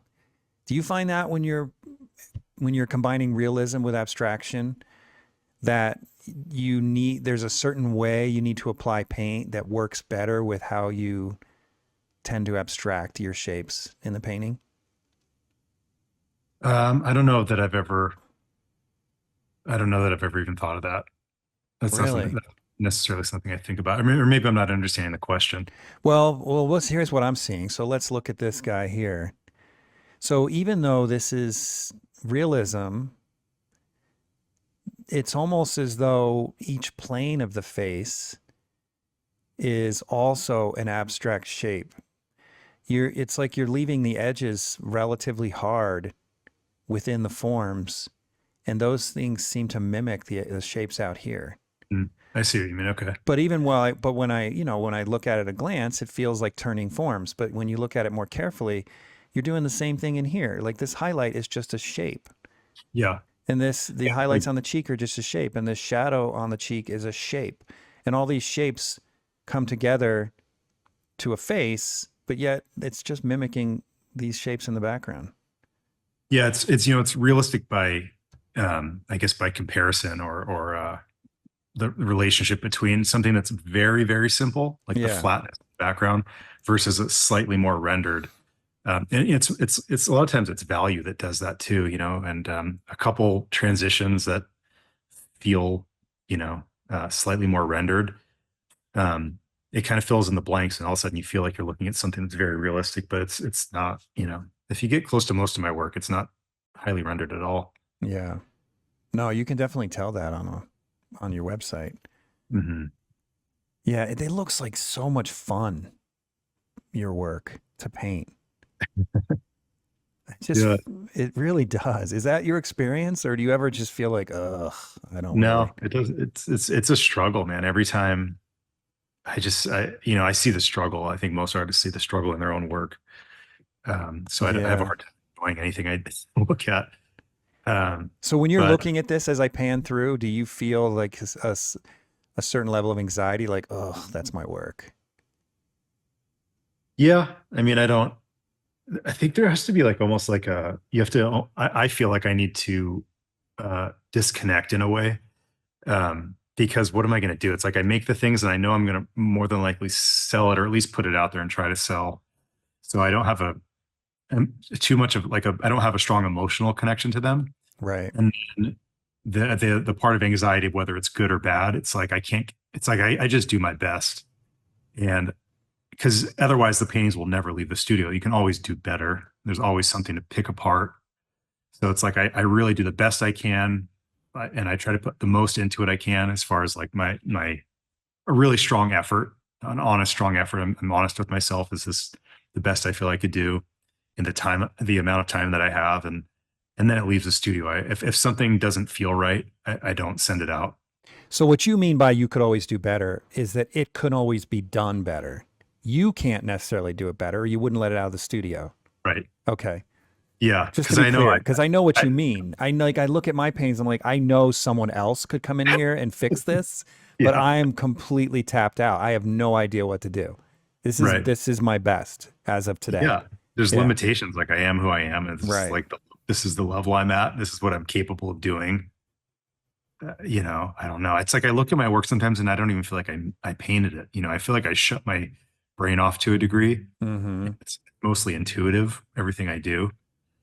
So I look at these things and it's like I almost don't even feel like I made them in a weird way. It's just like it just kind of it sounds corny, but they kind of just come out. They just appear. It's a weird thing. Hmm.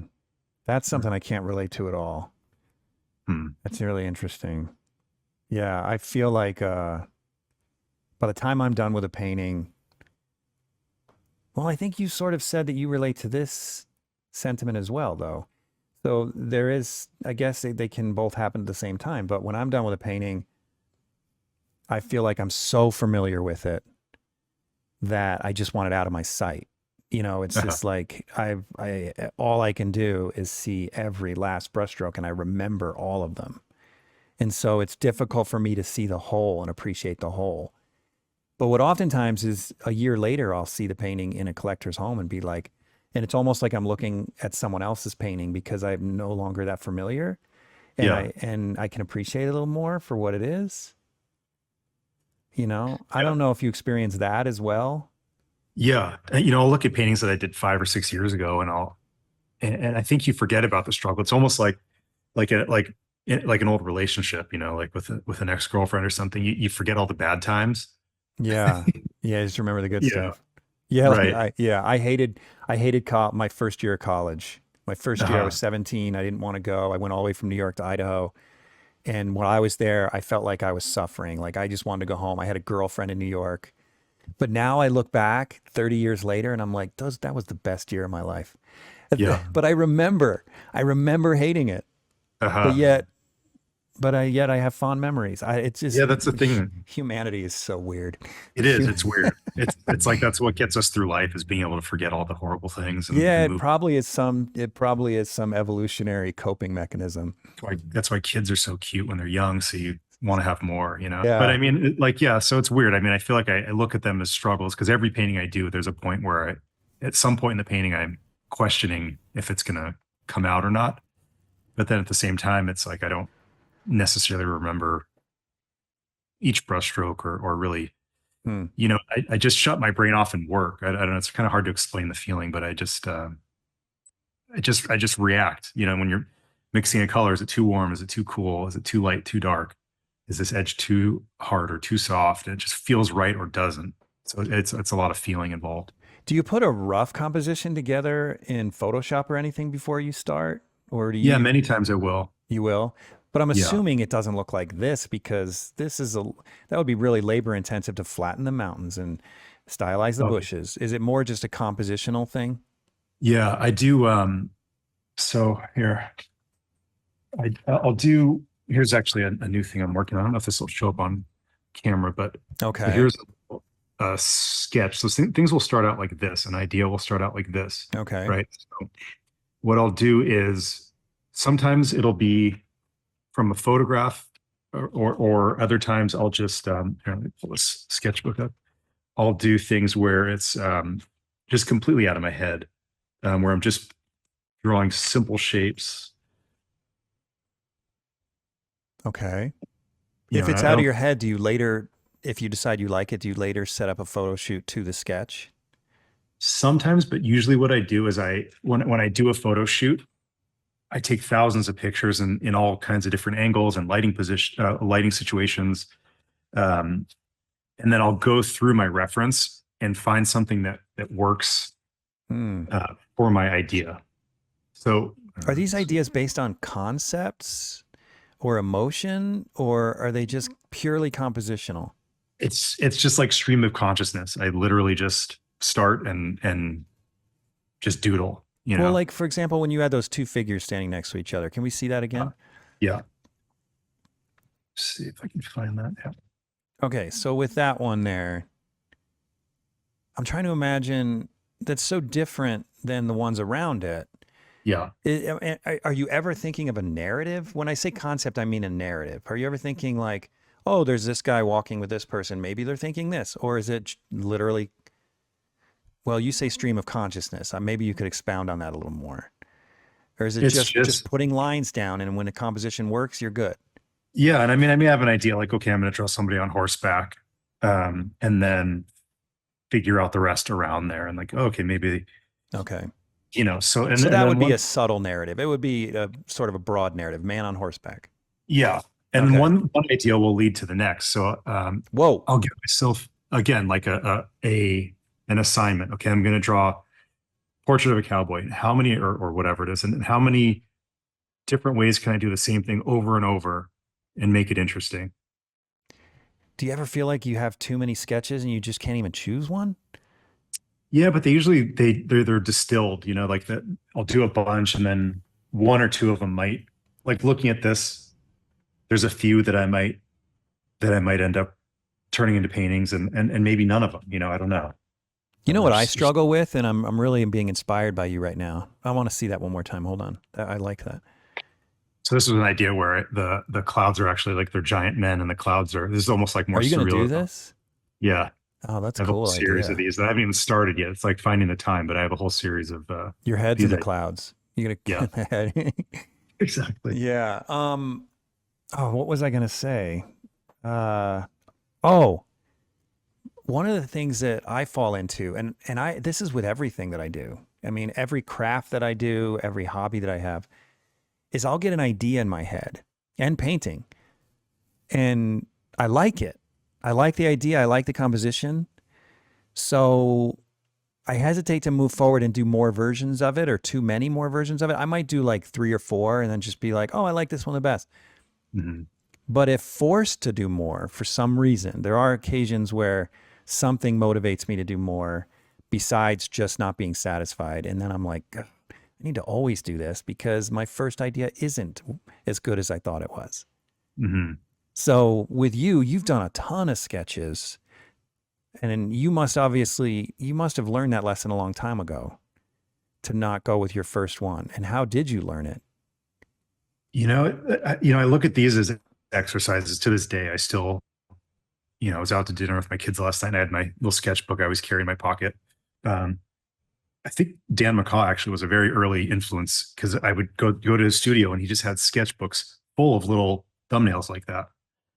And it's just amazing how he would take like a still life idea and he could come up with 20 different concepts just sitting there and messing around. And so it's just an exercise. Again, going back to that palette idea of how many different ways can I um, make something interesting out of this rough palette, or how many different ways can I paint the same subject? And so, like in some ways, like on my website, there's a lot of variety, and I did that on purpose to kind of show the different things I do. But at the same time, there still are these there's like mini series within all of these subjects that I paint multiple times. And that's me searching for something that's trying to get better, trying to make something more interesting. And by giving myself these limitations, I think it allows for a lot of growth because it's forcing me to get creative instead of just because I can't do the same thing over and over. Yeah. And that might be something as simple as paint application. It can be color. It could be complexity, simplicity. It's all over the place. It's endless, really. Hmm. So it seems like a contradiction because you described yourself in art school and you said, and you're this way today as well, as the type of artist that just wants to get to the fun stuff, just wants to get, I think you said that you didn't really want to worry about proportion. You wanted to render, right? Yeah. So how do you motivate yourself or how do you discipline yourself to not just get painting and sit there and spend time doing dozens of sketches? Well, I think that stuff happens in those in between times when I'm not in work mode. And maybe that's where good ideas come from when I'm just like when I'm free and I'm just sitting around not really thinking and just drawing out of my head. Hmm. I think But that's when kind of you're when it not in is. work mode, aren't you in dad mode or husband mode or paying bills mode or like how? Yeah. Yeah, so it seems like that's another thing that just a real life thing that I struggle with. I already work 70 hours a week. It's hard to not be in work mode, right? Yeah. So I guess what I'm saying is, what do you mean by not in work mode? I mean, it just does that just mean that you're not in the studio or Maybe it's more of a mental state. Like I do have two young kids. I have a 4-year-old and a 7-year-old. So painting time is very precious and hard to come by these days, yeah. So when I know the kids are at school, my daughter's in school for 3 hours. So I know I have a solid chunk to of three hours of uninterrupted time to do something. Um, and so to me, that's generally if I've got a painting going, and I usually have a handful of paintings. Like right now, I've got probably 6 or 7 paintings going in the studio. Um, so I'll jump into something and really focus on painting. But other times, if I'm, I always have a sketchbook in my pocket, so I'll pull it out in those little moments. Like if like when we're out to dinner last night, we're waiting for our food to come. My kids are whatever. My son's looking at a comic book, and I'm just kind of drawing as I'm talking to them. And So it's your way of sneaking in a little more work mode into your personal life and yeah, and not it's wasting time, basically. yeah, it's like it's that constant practice. It's doing Yeah. reps. It's just it's all about that constant work, or just practice and keeping my mind in the conversation of ideas because a good idea could just float into your head and end up on paper. So it's like I try to not just I don't wait for that inspiration to come. I try to leave myself open to that as often as possible. And so if I'm sitting there drawing and a good idea comes into my head or some like a grain of a good idea uh, comes into my head and then it can develop from there. And like with this drawing of the cowboys, I might come up with one little idea that'll sort of drift off and hopefully turn into something, Yeah. you know. This is I don't reminding know. me of the funniest thing that happened to me recently. So you have maybe you haven't experienced this, but have you heard of these artists? Of course you have, of who say they dream concepts and then they'll write them down and, well, that's never happened to me. But the other night, maybe a week ago, I woke up in the middle of the night and I like to kind of toy around with inventing things as well as painting and stuff. So I wake up in the middle of the night and I have this idea and I'm scrambling around in the dark because my wife won't let me turn on the light. She'll kill me if I turn on the light. So I'm scrambling around in the dark trying to find a sketchbook in my bag and then with my phone light I'm like shining at the sketchbook and just writing this thing down and I'm sitting there thinking to myself, I'm like a genius. I'm like Dali. I came up with this in my sleep. I can't wait to build it. So then I wake up in the morning and I look at it and I'm like, that is the stupidest thing I've ever come up with. It makes absolutely no sense Yeah. whatsoever. So I thought for a minute there that I was, having one of those moments, but it turns out no, it was ridiculous. Yeah. I feel like there's like, sorry, I can't remember who they are, but writers or somebody they'd go to sleep with like a bell in their hand or something. So when Yeah. they fell asleep, they would drop the bell and then wake themselves up, you Really? know? Yeah. Or like, I think Einstein would lay in the dark with a candle flickering and like look up and get ideas that way or something. But Yeah, that kind of stuff never works for me. I thought it did that one time, but no. Anyway. yeah, I don't know. You're pretty amazing though. Thanks by the way for letting me stop by your studio. I was in Salt Lake uh, a while back, and I randomly I think I sent you a message on Oh, Instagram or dude, I would something. have been offended if you didn't message me. Yeah, that Yeah. was cool of you to come by. It was pretty wild seeing all of your cool things you built in that studio. Yeah, man, I'm constantly distracted. Right now I'm remodeling my bathroom, so I'm building my own cabinets. Uh-huh. And my Naomi again, she comes and talks to me a lot. She comes back, she's like, "What do you like better?" Like, because she could tell I was really happy doing woodworking. Uh, She's like, "What do you like better, painting or woodworking?" And I'm like, "Right now, woodworking." yeah. And I don't know if I just need a break sometimes. I need to be able to do other things because if I paint every minute of every day for months on end, sometimes I just get burned out. So it helps me to have all those distractions. Yeah. Yeah. Yeah. I'm not as skilled, so I don't have those same Do you ever abilities. get burnout though? Do you ever need something to, when you said you did music? Yeah, I mean, I still surf, not as often as I'd like to, but I don't know. I feel like the kids are a big distraction these days, so I Well, don't. when you have little kids, that's a whole different thing.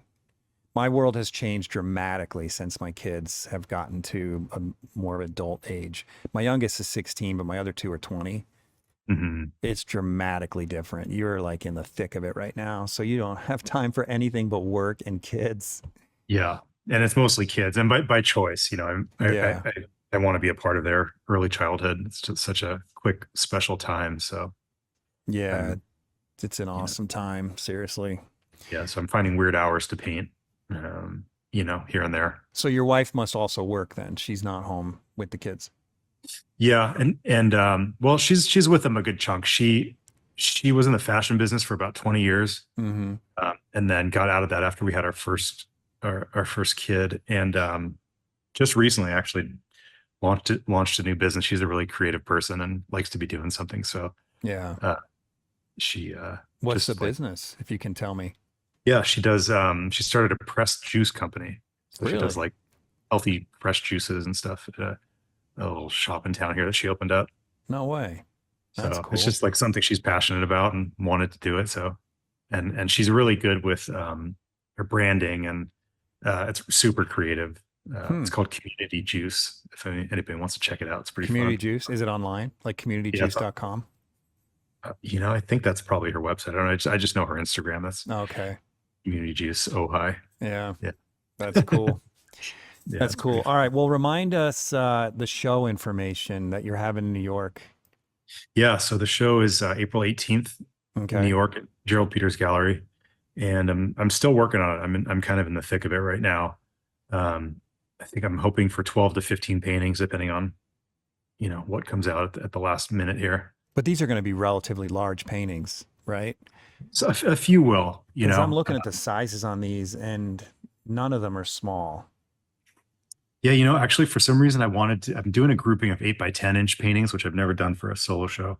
Um, but I thought that'd be fun. And then, yeah, I think I've got a 40 by 40 going, and so not huge, but decent Okay. size. I've got a This few one's larger. reasonably sized for you, 32 by Yeah, 25. That's still yeah, pretty good size though for, 16 inches. There you go. yeah. That's a smaller piece. Smaller one, yeah. Yeah, but most of them are just enormous. Well, this is the 12 footer that Yeah, you were telling us about. yeah. Jeez, man. That's considered big for me. I feel like 40 by 40, 30 by 40 is like kind of average middle size. Yeah, 6 feet by 6.5 feet right here. Yeah, yeah, that's kind of a larger one there. Man, it is so beautiful. Well, dude, this has been fun. Yeah. Thanks for doing it. I'm really glad we got to do this. But I got one more question for you. If you've heard the podcast, you already know what it is. But if you could give one piece of advice to aspiring artists, what would it be? Hmm. That's tricky. There's a lot. Um, I think, and by the way, I don't remember this part of your podcast. I have listened to it, but I forgot. I didn't have this No, it's prepared. kind of good. It's good to put you on the spot. Yeah. A lot of I people think think about it in just, advance.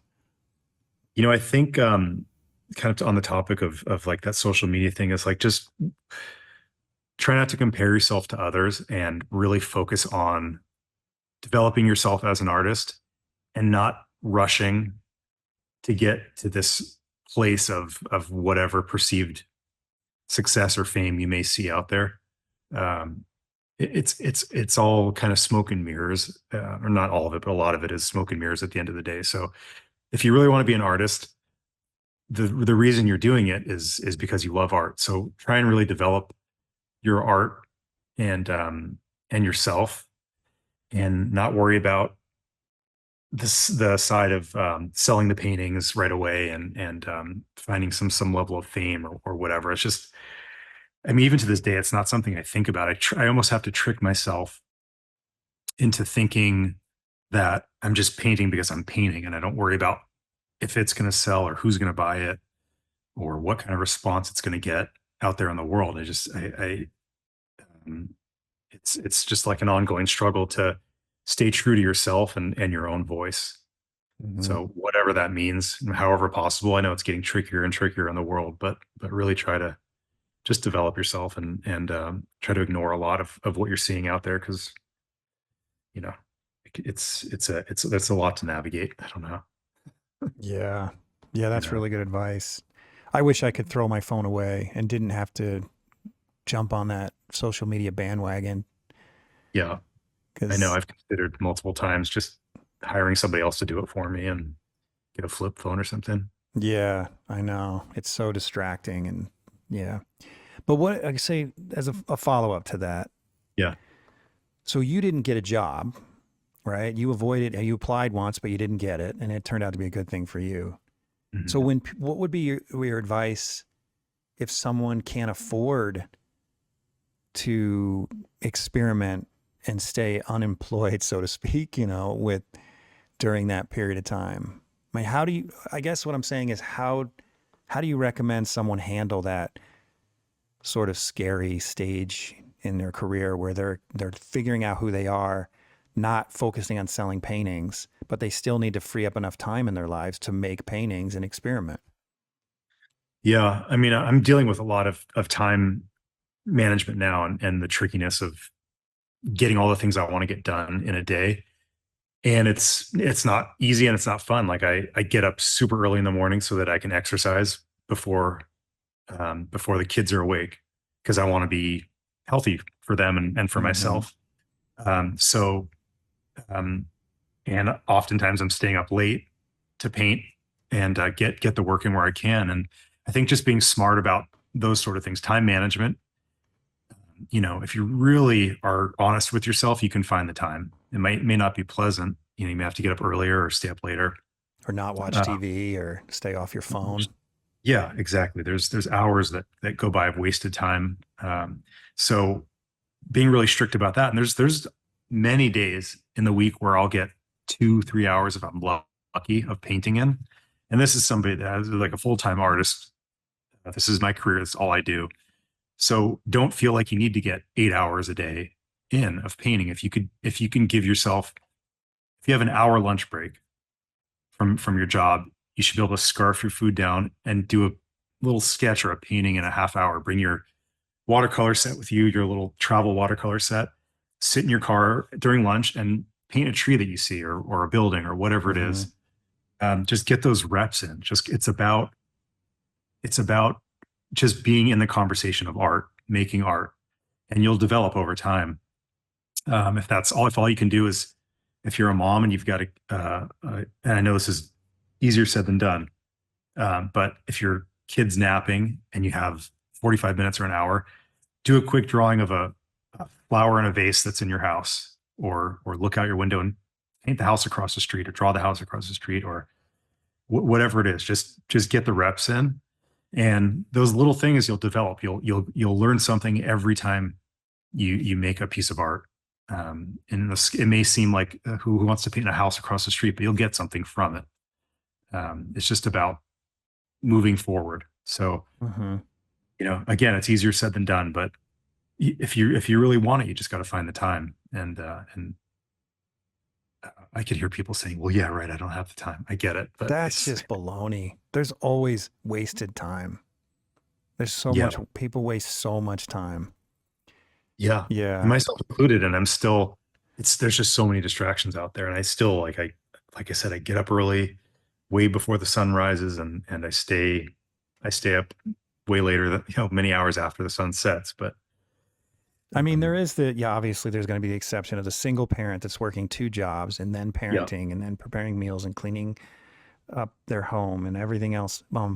So obviously, but even that person could find 5 minutes a day to do a little sketch. Have you ever Yeah. read that book, Atomic Habits? I can't remember the No. author, but that's the whole premise of the book.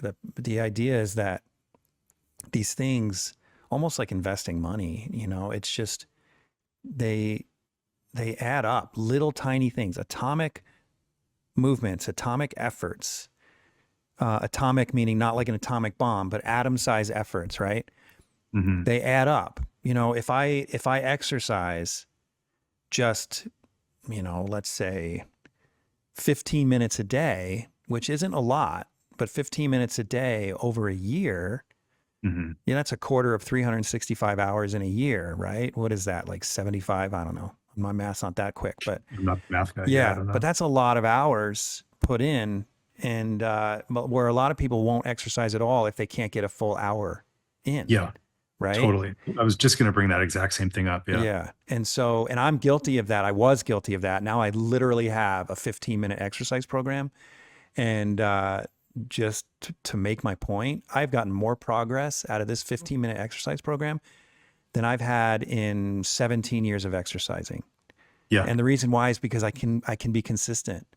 Well, when I was working out an hour and a half at the gym, there would be days I wouldn't have an hour and a half, so I just wouldn't go to the gym. And the lack of consistency was worse than the 15-minute program where I am consistent.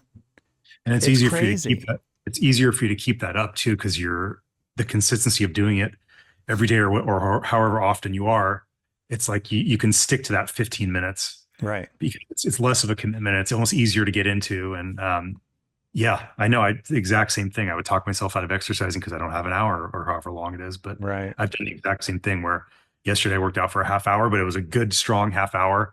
And it's the same with art. If you can draw or paint for a half hour and be smart about it and be consistent, there's growth in those little periods of time where you're committing yourself to it. Yeah, if you draw So for a half an hour a day, at the end of the year, you're up to what? 182.5 hours right. of drawing. That's a freaking ton of drawing. Or you can go an entire year and look back and go, how much did I draw? Not at all, because I never had more than a half an hour to kill. Yeah. 182 hours of drawing. Hmm. So yeah, that's great advice, man. Okay. Really good Yeah, advice. I appreciate elaborating, that. but I hope it made sense. Yeah, So, definitely did. And man, good luck at getting your show in New York. I hope you have another thanks. sellout. I'm sure you will. Your work is phenomenal, man. It's so good. So, Oh, well, thanks. and I if you're ever in appreciate it. Salt Lake again, call me again. It'd be good to see you. Yeah, well, Yeah. I will for sure. All Thanks right. for having me. I appreciate it. My pleasure. Thanks for tuning in to the Undraped Artist Podcast. If you enjoyed it, subscribe. And if you could, leave a comment or review. That really helps the channel. Please share the show with your friends, and if you're feeling generous, consider a monthly donation at theundrapedartist.com. Thanks again for watching. We'll see you next week.